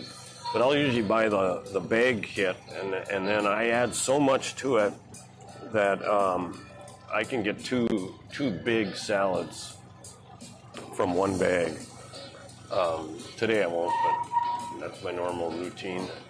And I add, usually I'll have green peppers, I'll have tomatoes from my garden, I'll have green peppers from the store, tomatoes from my garden, jalapenos from my garden, and long Chinese beans, 3-foot long beans from my garden. And then I have enough spinach to feed a whole family for a month probably, if that's all they eat. Okay, so I'm going to lose my battery on this camera. Last time I actually changed it without taking it off my head.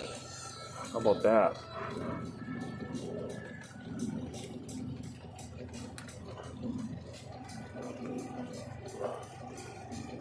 There we go. Got the door open. Got the battery. Put the new battery in. Sure we can. There we go. Pop that down and then press start. Usually it makes a noise. There we go. It's on. Now we'll put that back into charge. Shut the little door, and then we'll start pressing this about 6 frickin' times to get the camera back on. There's 3. There's 4. There's 5. And there's 6. Okay, so we're back on. That one's not in view anyway right now. Okay, so I better check my course.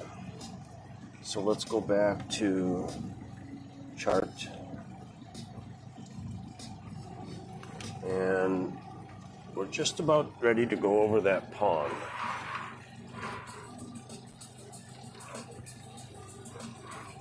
What the heck is going on the back of that boat over there? That's weird. What is that? That is, let's see. I don't know if you can see it with my camera, but there's a fishing boat over here, and there's a guy fishing on the front, yet he's got something spraying water on the back, almost like a jet or a trolling motor out of the water. So he's jigging like crazy. What are they fishing for there? I'm gonna watch him. What's up with that trolling motor out of the water in the back? Is that something to attract fish?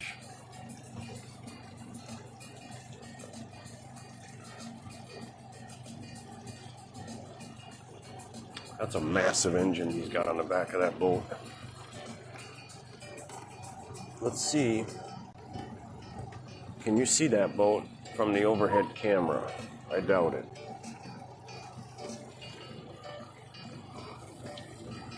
Okay, so he just put that fishing pole down. Now he's going back to the trolling motor that's spraying water. He just shut it off.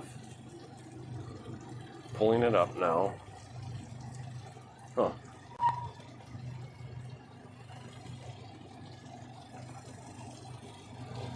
That is a really awesome looking motor on that boat. I wonder what that is. It's kind of squarish.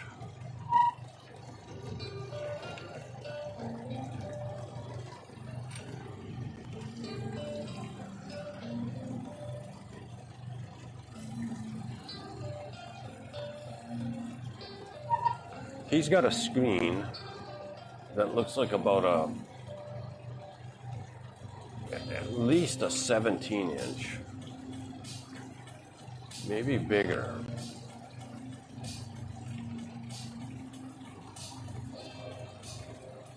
Okay, so he's looking for fish.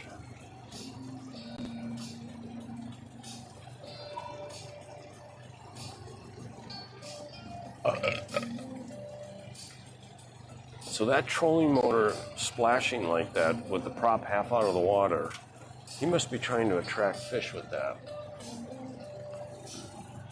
Okay, so I'm going to lower this down.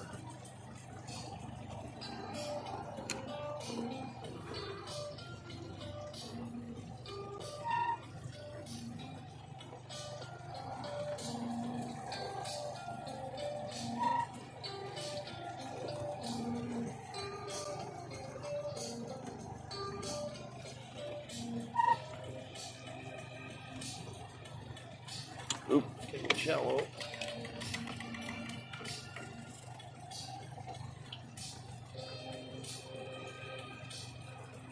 That must have been is that the pond right there? Yeah, I'm right over the pond. That's why the depth changed so much.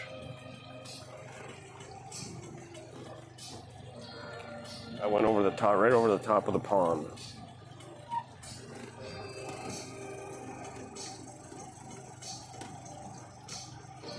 See that?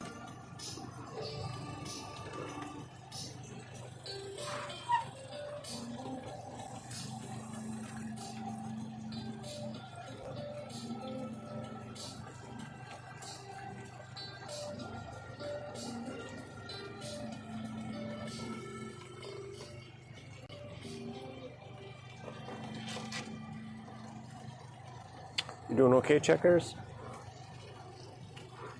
I think you like this. I'm pretty sure Checkers likes this. I mean, he gets to sleep next to me all day. As long as he's in the shade, he likes it. If he's in the sun, he don't like it at all.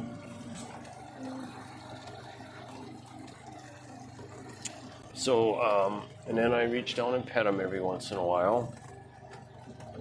I think that's a good life.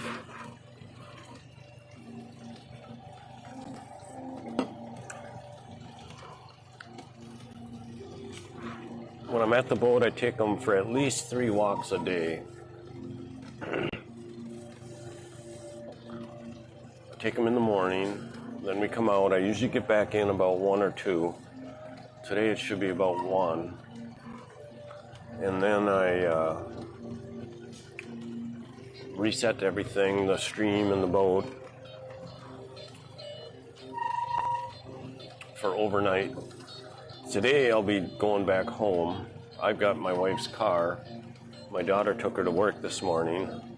We only have 2 cars and we have 3 drivers. And I don't want to buy a 3rd car because I'm going to go on this Great Loop adventure for a year in this boat. And I don't want to have a car sitting around doing nothing for a year. Maybe I'll buy one when I get back. We'll see.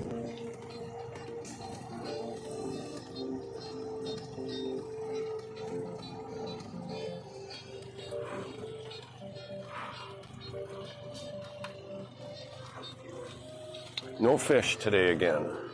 So, but we still have a good chance when I get back close to the marina. I wonder if I could go like this. I wonder if this will work. Let me take this. Test. That's still working. Okay, what I'm going to do is I'm going to go around our little monitor here with my mouse cord and see if that keeps it from falling over. How about that? I think that's going to work.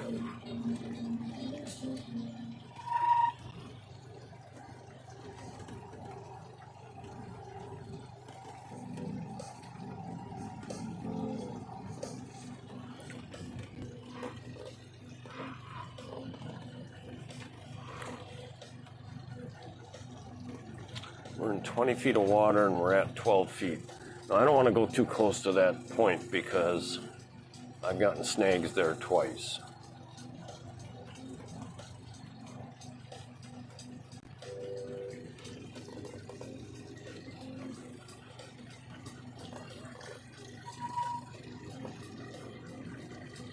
Okay, so how much line do I got out there? I got about 25 feet of line out there, which means there's 15 feet underwater. And at the angle that's, let's say that, how far? It's got to go 25 feet to drop about 9 or 10. So that's 2 feet back to 1 foot down. So if I've got 15 feet underwater, that means I'm 7 foot below the surface back there. Maybe. And then over here on this side, I'm 12 feet below the surface, about 13, 12 and a half.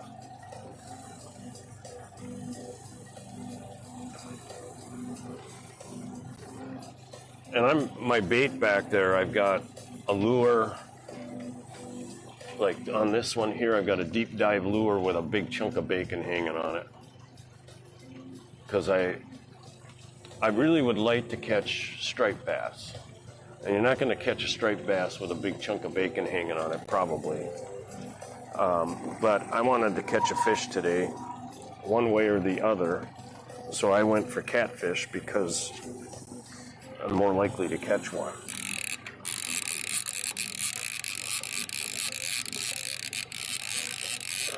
Okay, we're still tethered.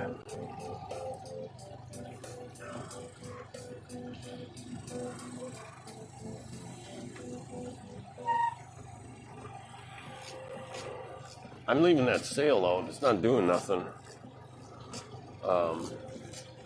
But, I mean, the wind was supposed to pick up this afternoon. So maybe I'll get a little bit of it sailed before I get back to the marina. We'll be back probably close to 1:30.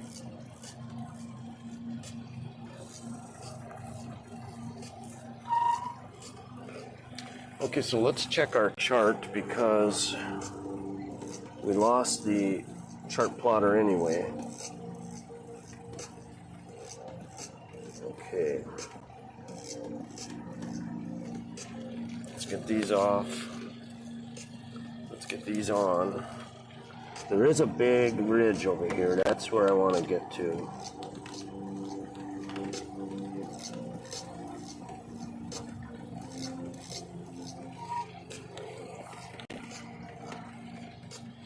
Once we get to this ledge straight ahead, I'm going to turn and we're going to follow the ledge a little ways.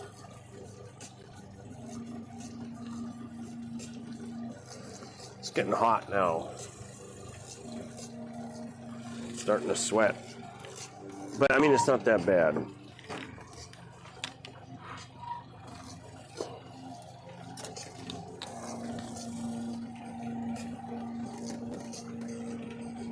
Nobody in chat.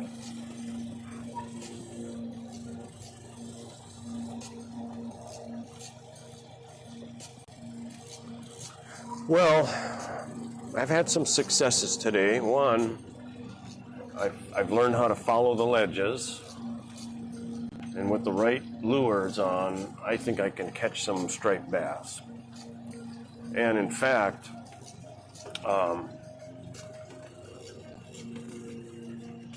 I can probably get up on the bow and do some casting also while I'm following the ledge.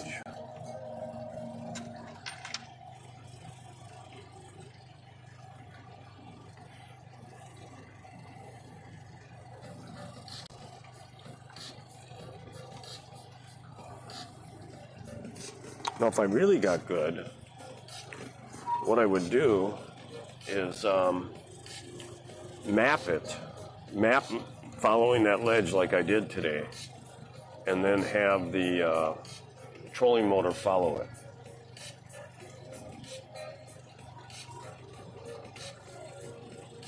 Got a fish off to our right. I'm going to raise this a little bit. I'm only 5 feet off the bottom.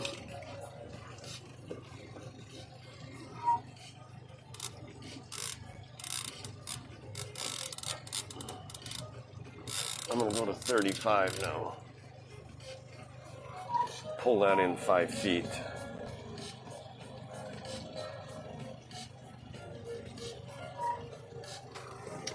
And I'm headed right for that ledge. And then I'll be turning to the port and I'll be making a circle because that's what the ledge does. I'll show you. I'll even show you. See that ledge coming up there? That dark spot. We're going to catch the what end? Like the west edge of it.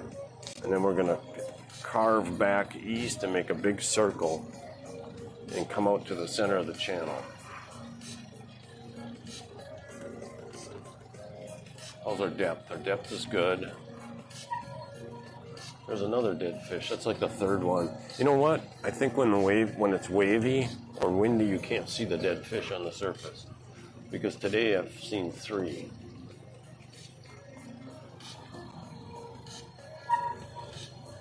Okay, we're in 15 feet of water now only. This is about where I've gotten snags.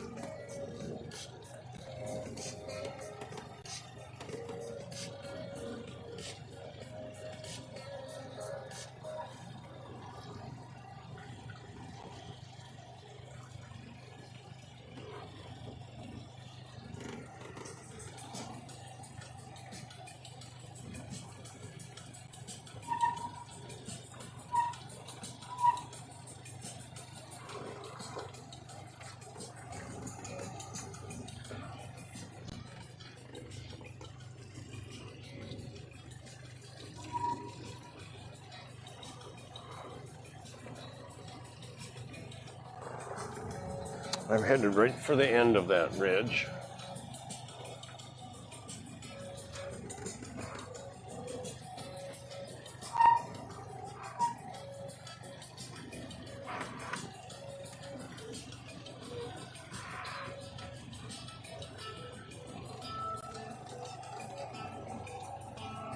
Go down a little bit,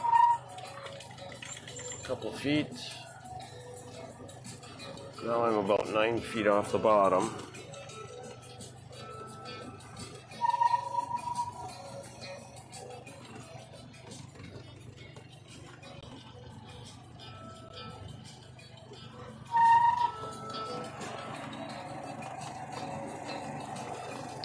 I can't believe I get paid to do this. Oh wait, I'm not getting paid. That's right.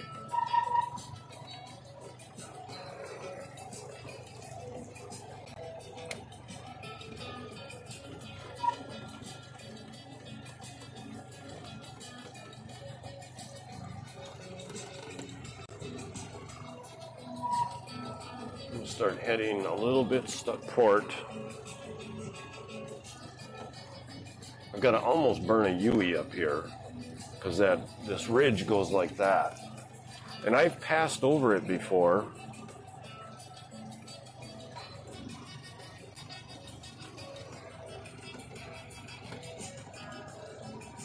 I hope it's not a big line of trees or something.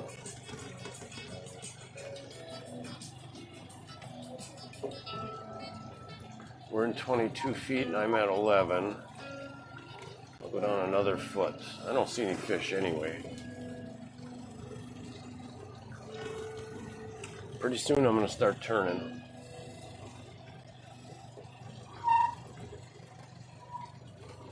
I see guys fishing out here all the time. What happened to the music?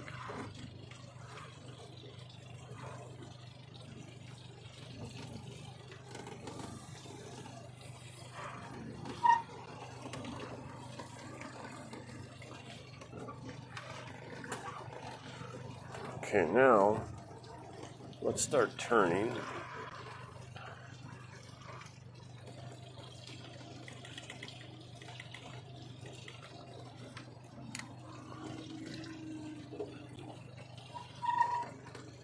And let's slow down a little bit.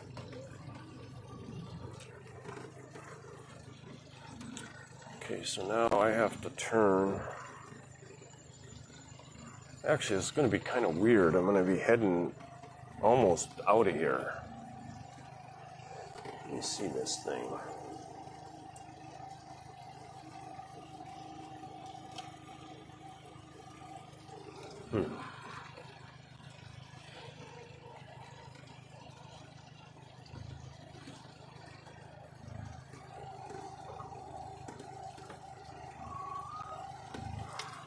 Okay, I gotta turn sharp now. I don't think I started turning soon enough.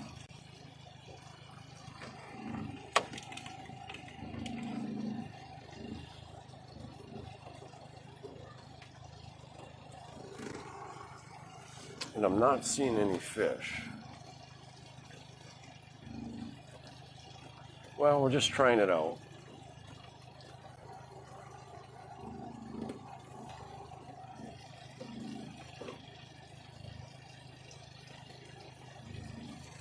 I don't think I'm in gear. I wasn't. Huh. No wonder.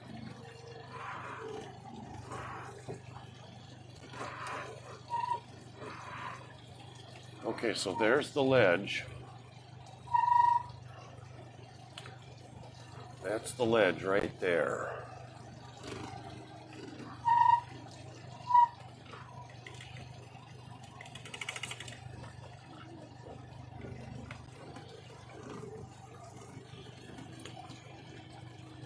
And there's some fish.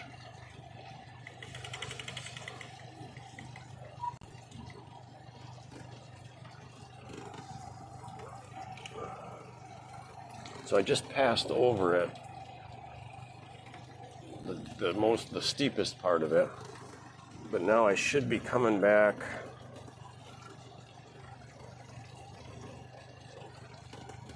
Should be coming back over it.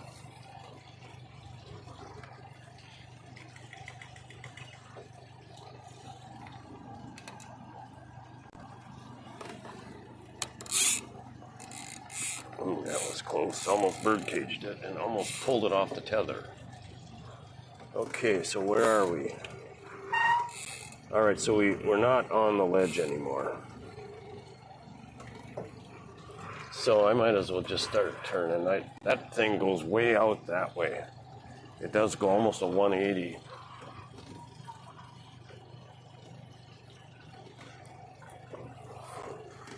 So I'm gonna cut back over this way. It was a good experiment. That's probably, that would be a hard ledge to follow.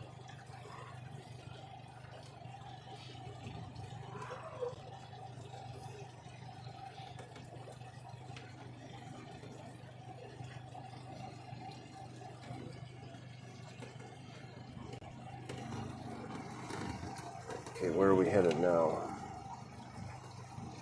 Now we're on a ledge right now.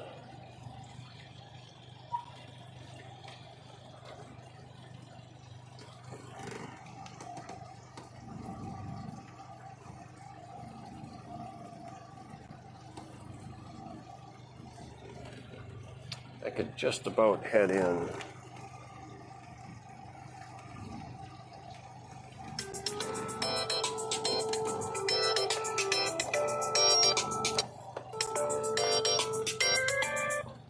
Hi, Mary. Hey, are you coming home today? Yeah, Oh, okay. Can you pick up Mom from work? sure. Okay, because I thought I did have,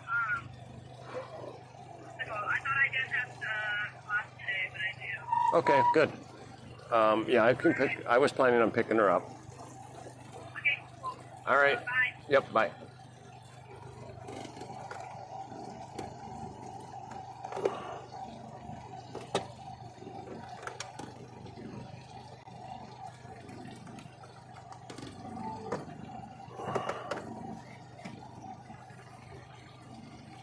Okay, we didn't even lose our camera. Okay. Looks like we're on the bottom. Holy shit.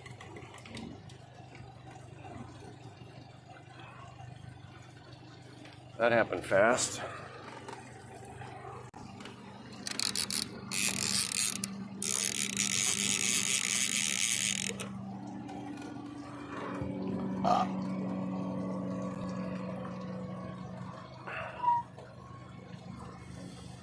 Okay, so it's 12:30.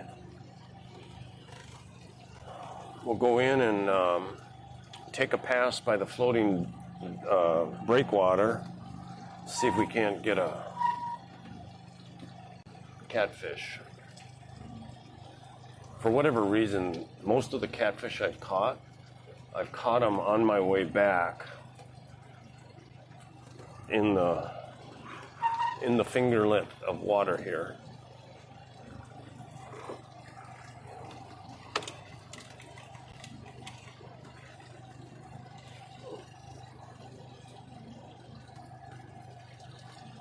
We lost our music. How is that possible?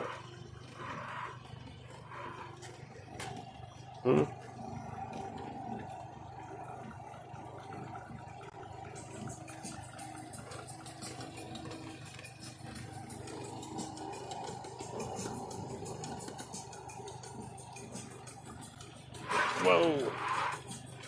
We're off course big time.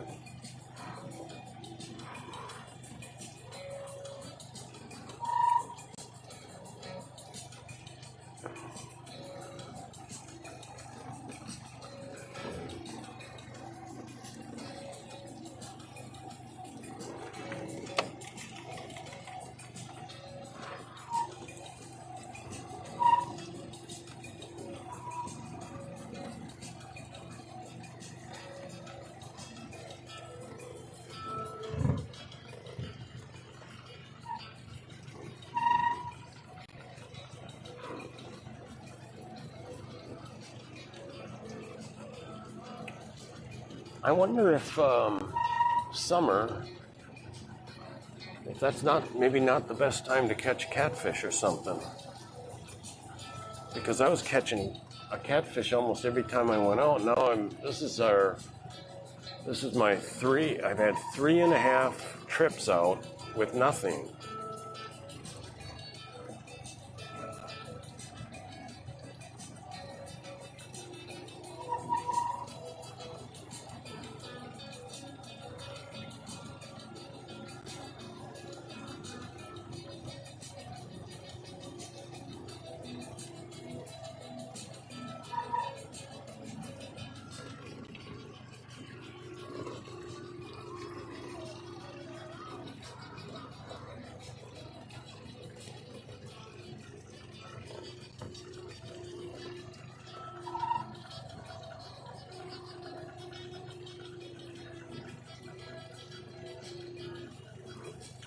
And for me, I am not a sports fisherman.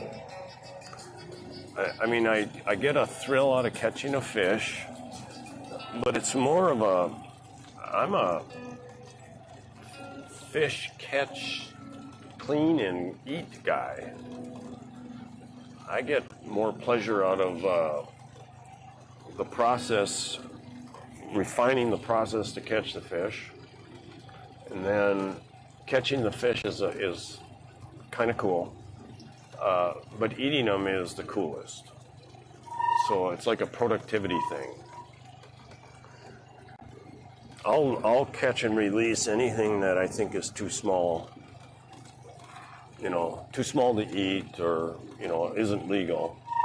Like I caught about a 12-inch striped bass, and I let that go. Why is this so far out? Okay, it's still tethered. So I gotta go on Facebook Marketplace and see if I can find another Scotty outrigger for sale. Cheap. I think they're about $250 new. And not that Scotty manual is the best, but I wouldn't mind having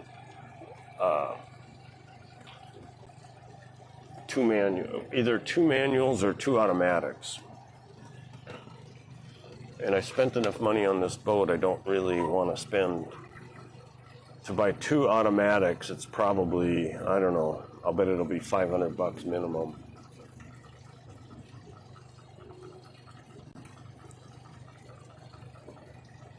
You doing okay, Checkers?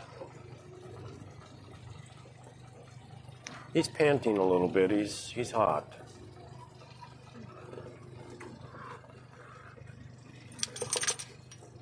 It doesn't look like we're going to get enough wind to sail, so I probably should just pull that sail in. What do you think, Checkers?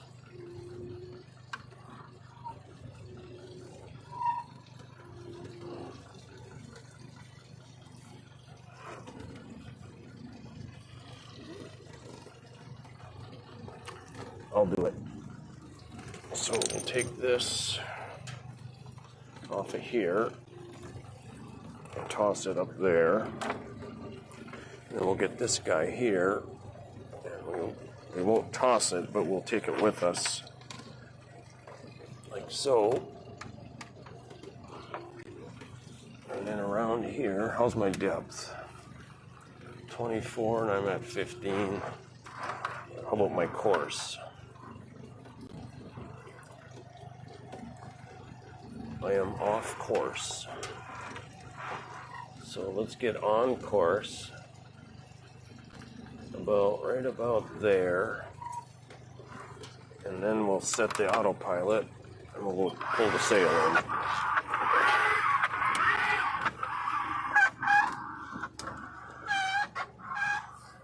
Why is that making that funny noise?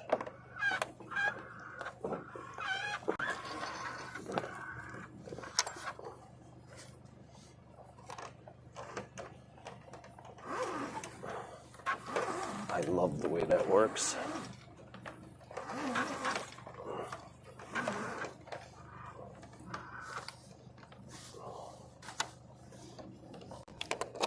Okay.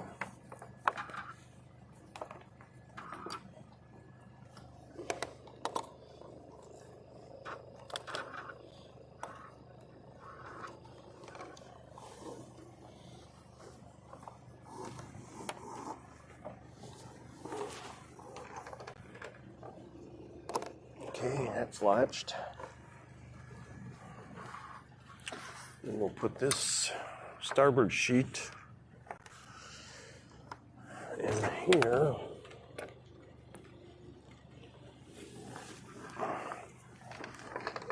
And we'll latch that guy. We'll get this ready to go for when we dock.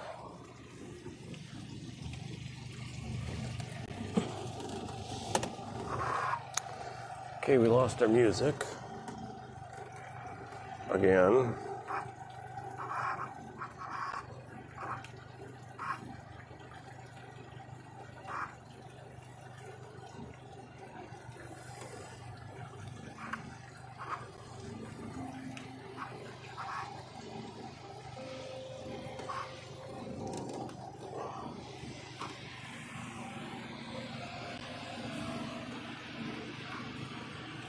Okay, depth is, we're a little bit high.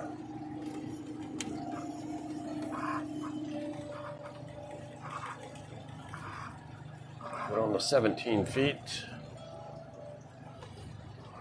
Okay, we can shut the autopilot off.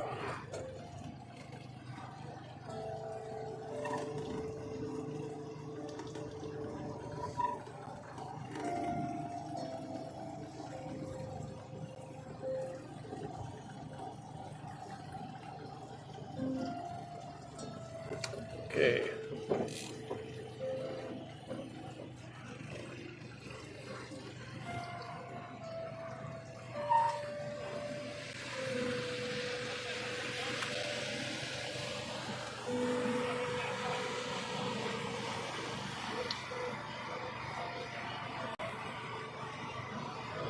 That girl looks topless, but I don't think so.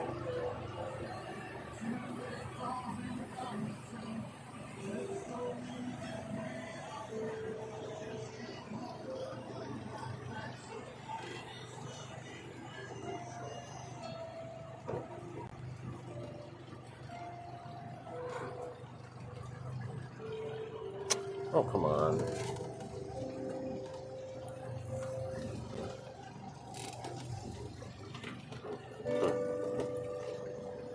Okay.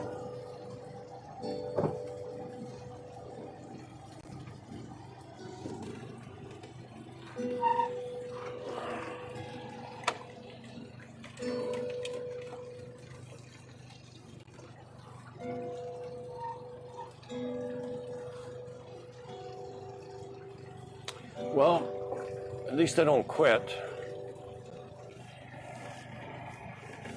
You know?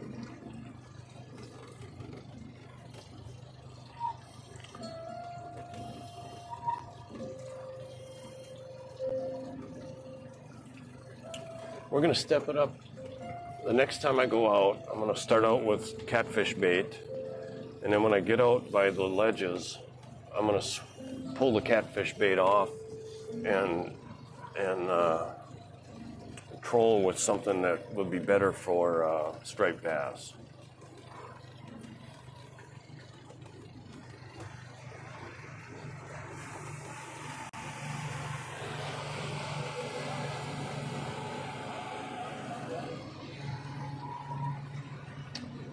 I wonder where everybody goes with their boats. Do they just go out there and swim?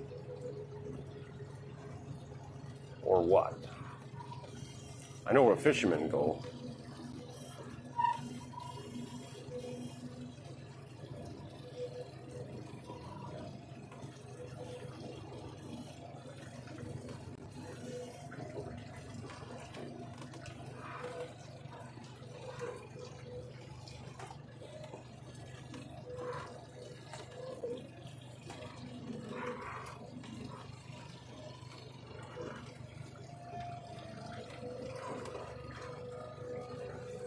Anybody in chat?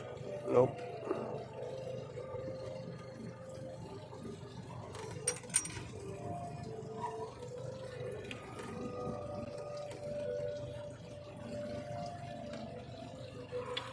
Okay, we're at a ledge now.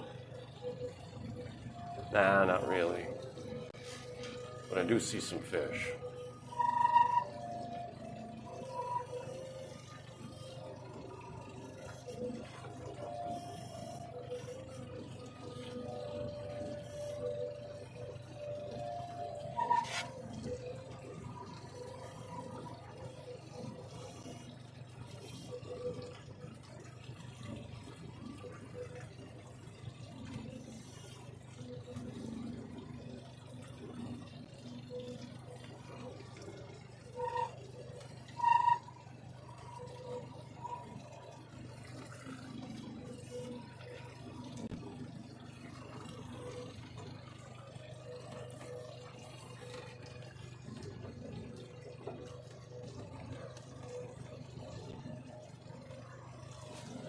There's a huge bunch of fish going right by my lure. Why? Why do you guys go by it like that?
Those big ass Texas wasps. One just landed on my net right there. 100 yards from shore. They must be able to do some distance.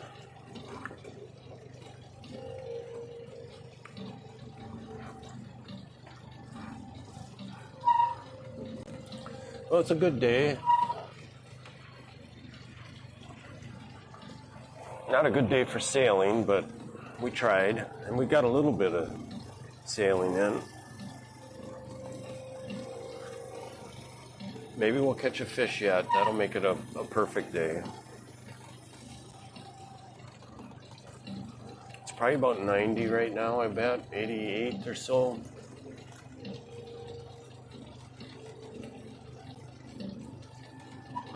With no breeze, so that it's a little warm, but I'm fine.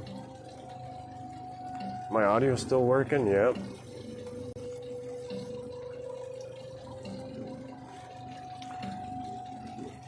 Not a great day for streaming, though. I didn't really have anybody.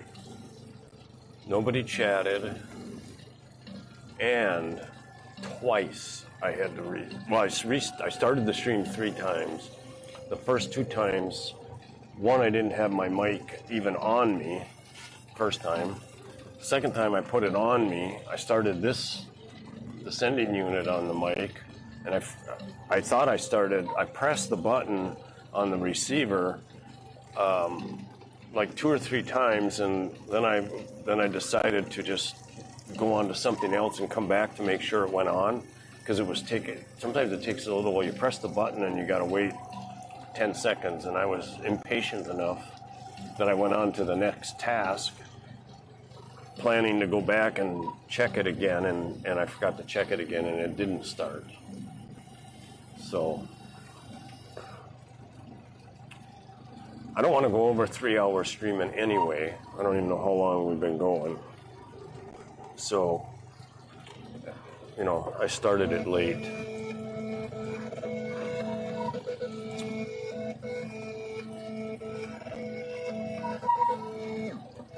So this song is weird as hell.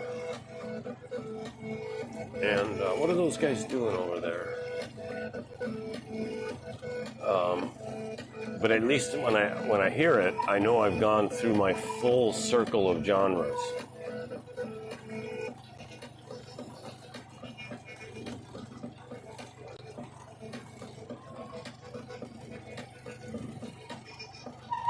So we're in 19 feet of water. We're at about 13, so we're 6 feet off the bottom. I've gotten snags here. That's a little bit low. I'll go up a foot. Happy day. This is saving tomatoes from themselves. Ladies are swimming for drains. Ladies are fixing the machines. And new foreigners are preventing my cows from getting into her garden. Notice that Great. my cows they get in the garden. Lost my chat. And explain why I was afraid my kids were going to turn out good. And what I'm doing.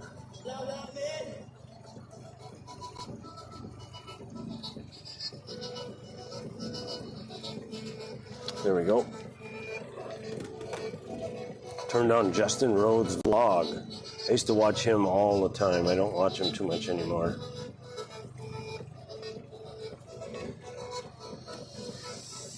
But one rare time that I was watching him recently was when North Carolina had hurricane. When the rivers all flooded there and that disaster happened. When was that? Probably not quite a year ago.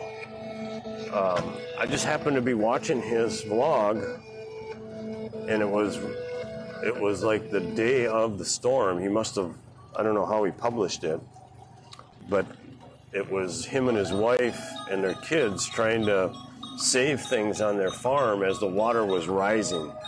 And maybe it was live.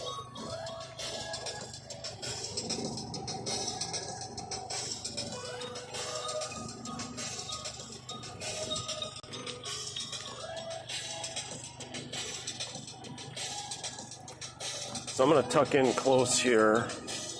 Wow, there's a kitchen over there that's just blowing smoke like crazy. I wonder what that is. The fajita place, maybe. So I'm going to tuck in close to the floating dock and take one last swipe slow with the trolling motor, and we're going to catch a catfish. In fact, last week I caught 2, one on each pole. So, I mean, it's possible, right?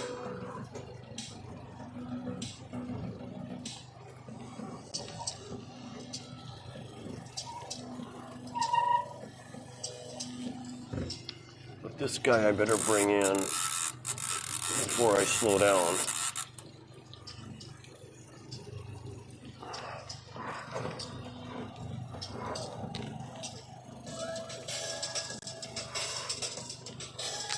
let's start the trolling motor.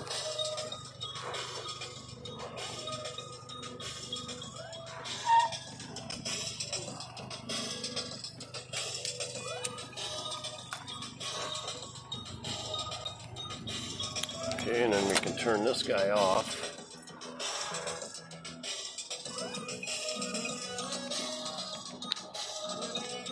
How's our depth? Our depth is good.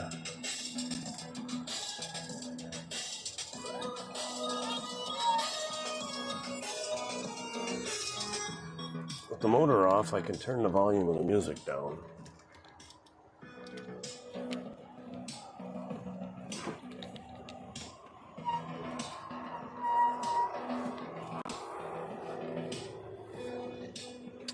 So we're at 11 and we're in 17 feet of water.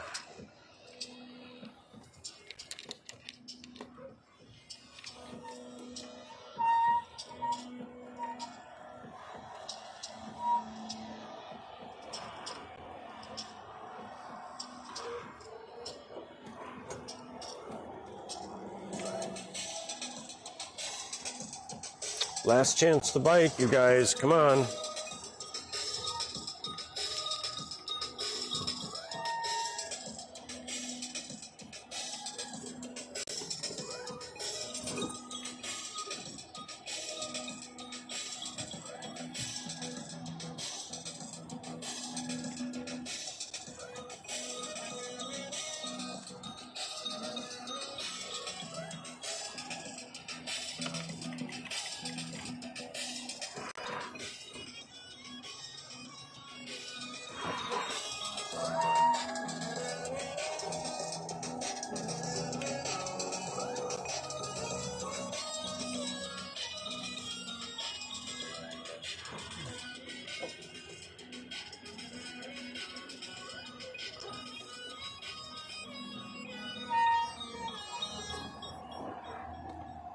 Oof, that's a cool looking boat. Wow.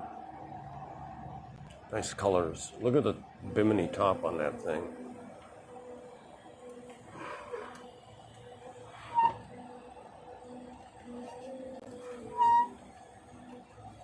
Okay, we're 5 feet off the bottom.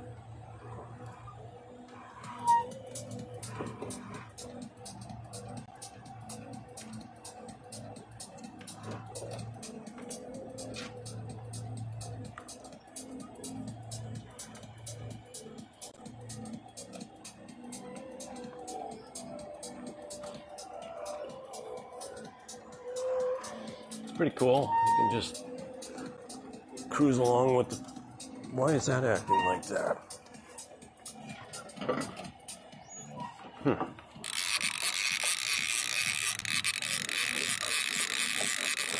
Okay, so I think I'm off the tether. Might mean I have a fish.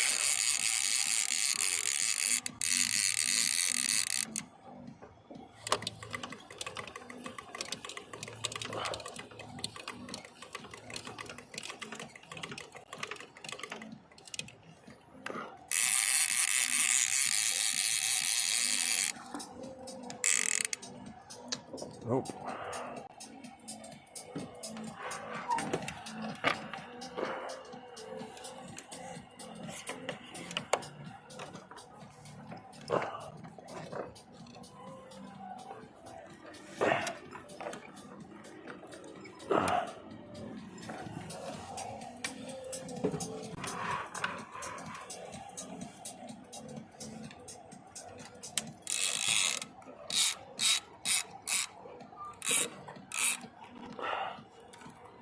I might have had a bite there or a slight snag.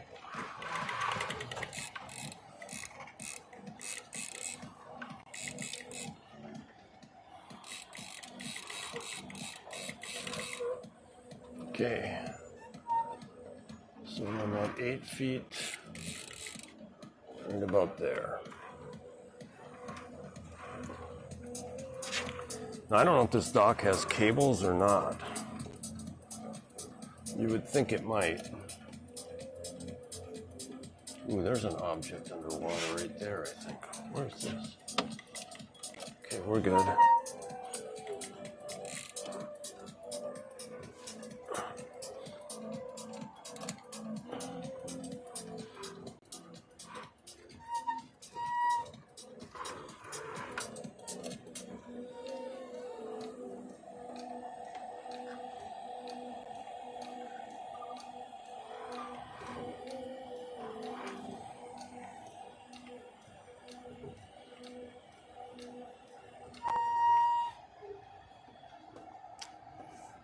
Okay, so let's go down, speed down to 3.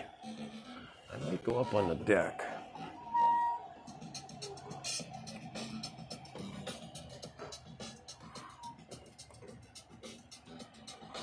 Should I?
Jesus Christ.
No fish. You got about 100 feet, that's all you got. If you're gonna bite, you gotta bite now. Nobody's in chat.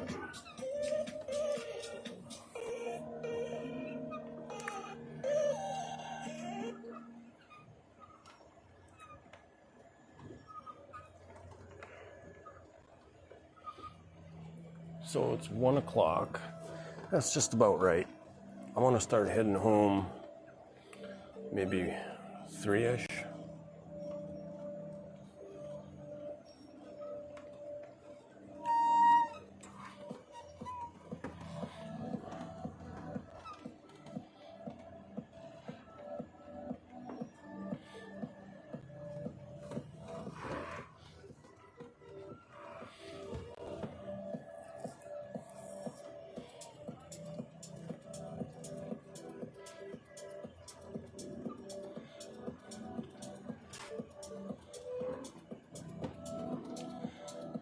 Okay, there's only 10 feet left. Come on, you guys. Now's the time.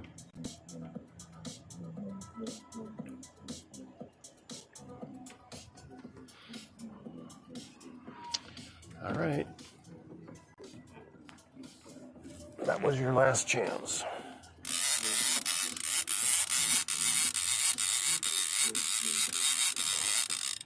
Got tons of bacon hanging off of it.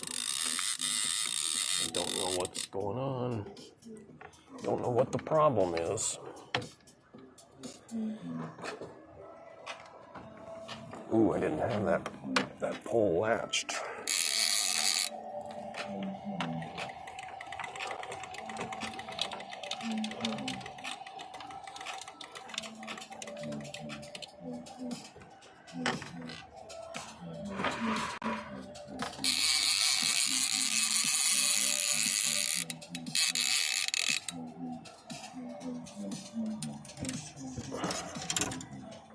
Okay, well, smooth operator at least, right? We can give it pretty smooth fishing operation today. We didn't lose any lures.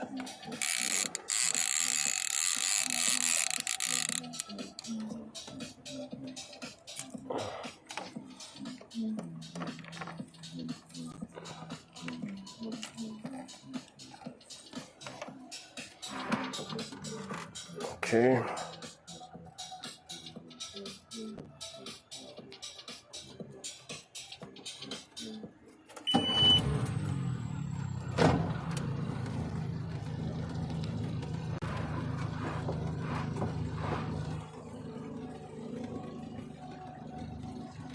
Trolling motor's off. Let's trim it up. But we're not going to stow it because it is not stowing properly. Now it won't even come up. What the fuck is up with that?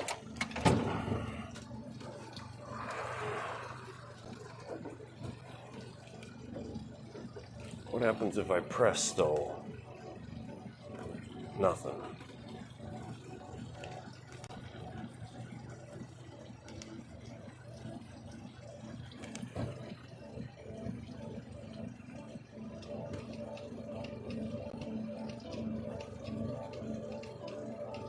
Okay, that will not be right. But at least it's up.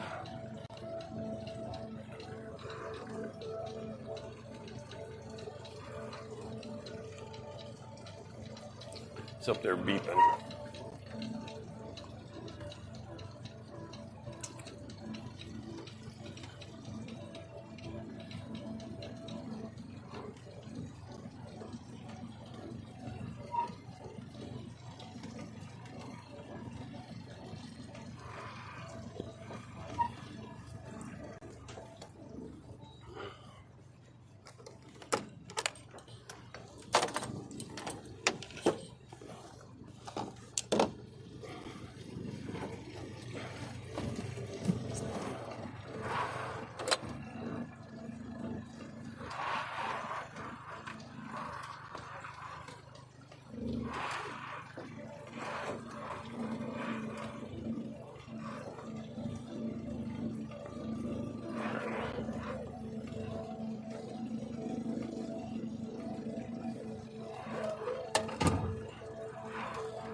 I mean, there's no wind, so I should be doing this almost perfectly. And I usually get it pretty damn close. I might be a little bit too close this time. Yep. I got too close to the dock.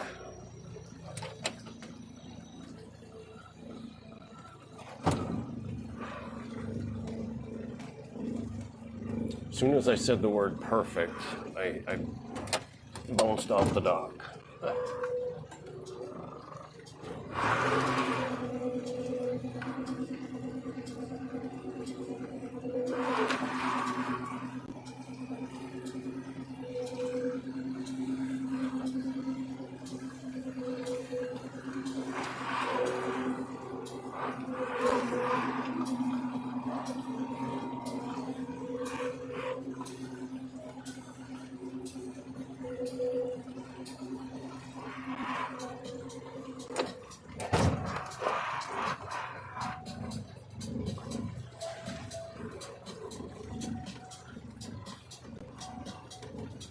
Wow.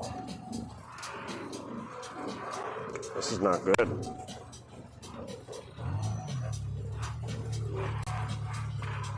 I'm like a freaking mile off now.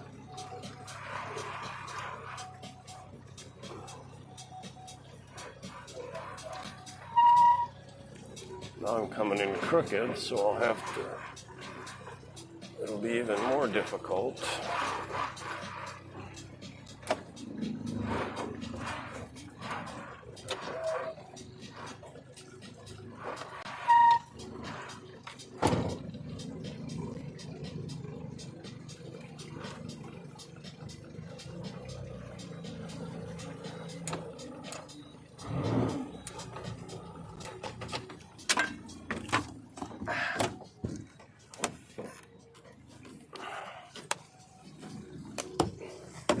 Uh-oh, that is a problem.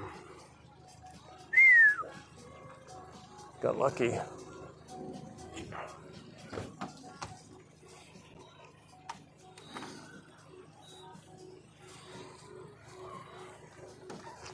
You got a funny look on your face, Checkers, and you should. Your daddy did a terrible job docking today.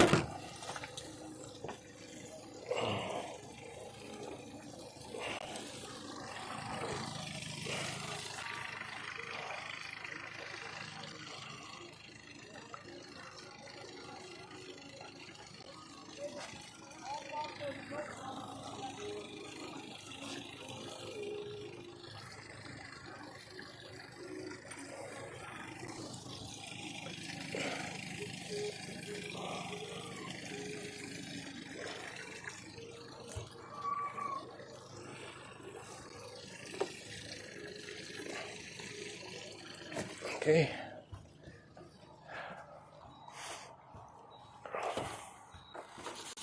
Oh.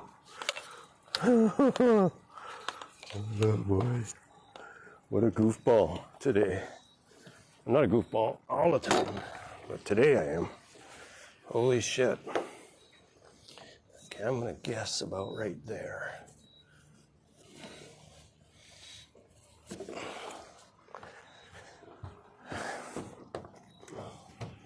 We'll get the AC going for Checkers.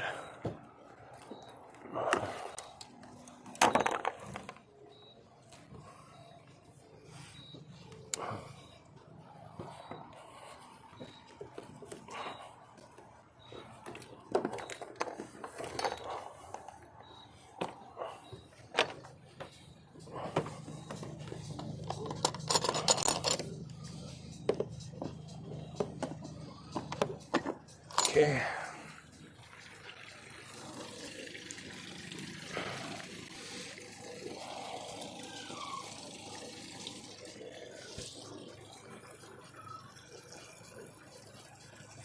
About there.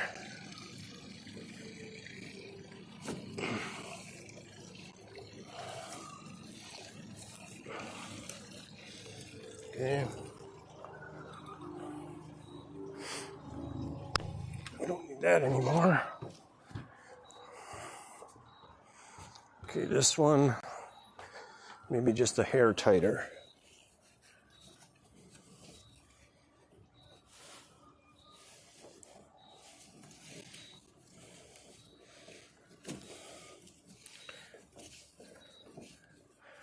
Okay, that's good.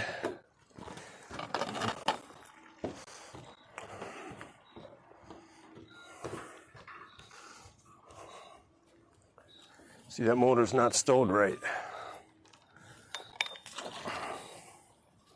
I'm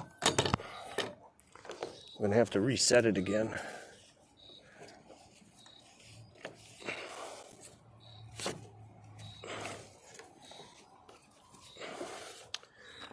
Oh, I forgot to unpin that aft line. I got it clipped.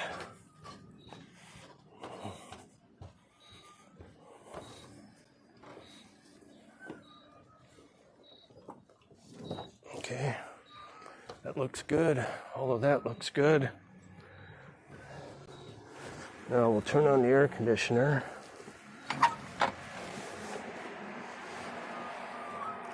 With a touch of a button.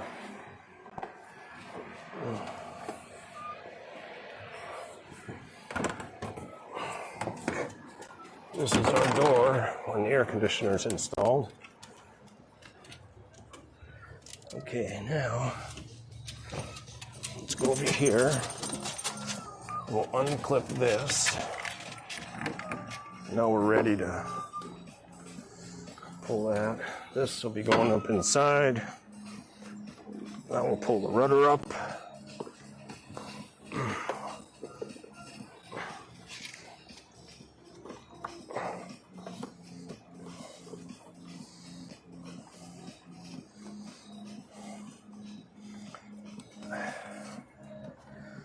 Oh, we lost the camera. Which one? God dang it. That one. Huh. That's weird as hell. I must not have put that rudder down this morning. Huh. It's up. It's up. What's up with that? It's up. It's what's up?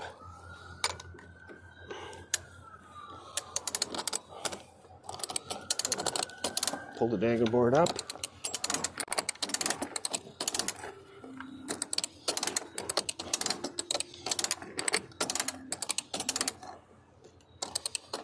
It's full of water. Drains out as you bring it up. So it is kind of heavy. There we go. We'll put that in there. We'll tuck that in. You're supposed to take those off, but I'm not a good boy.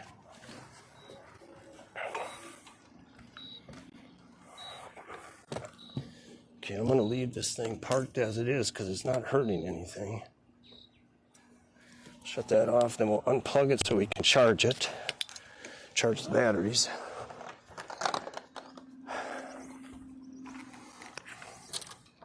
Ooh, careful.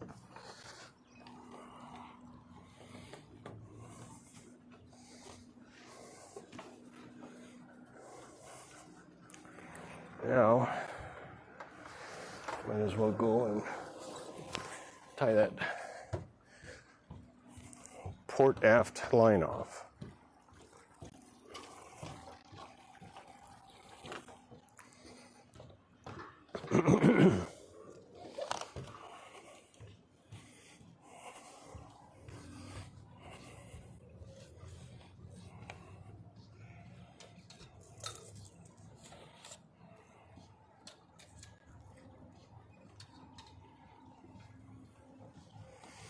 I just don't want that dangling quite as far.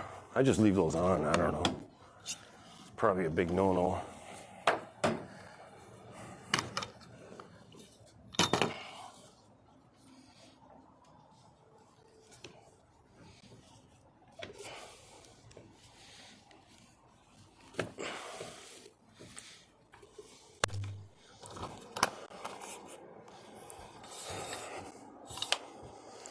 Okay, it was a good day. No fish, but We're getting better at it.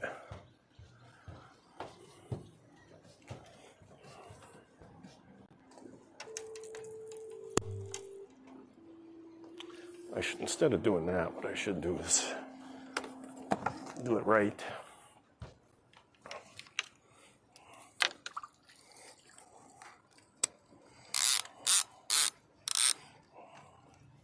Sort of right.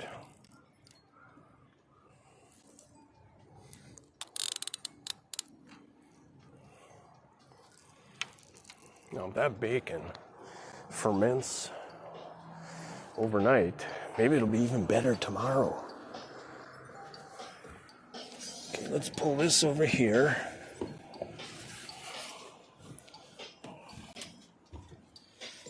Okay.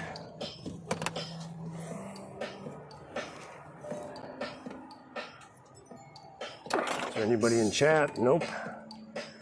Okay, if somebody's watching, thanks for watching. If not, that's okay. We're still practicing anyway.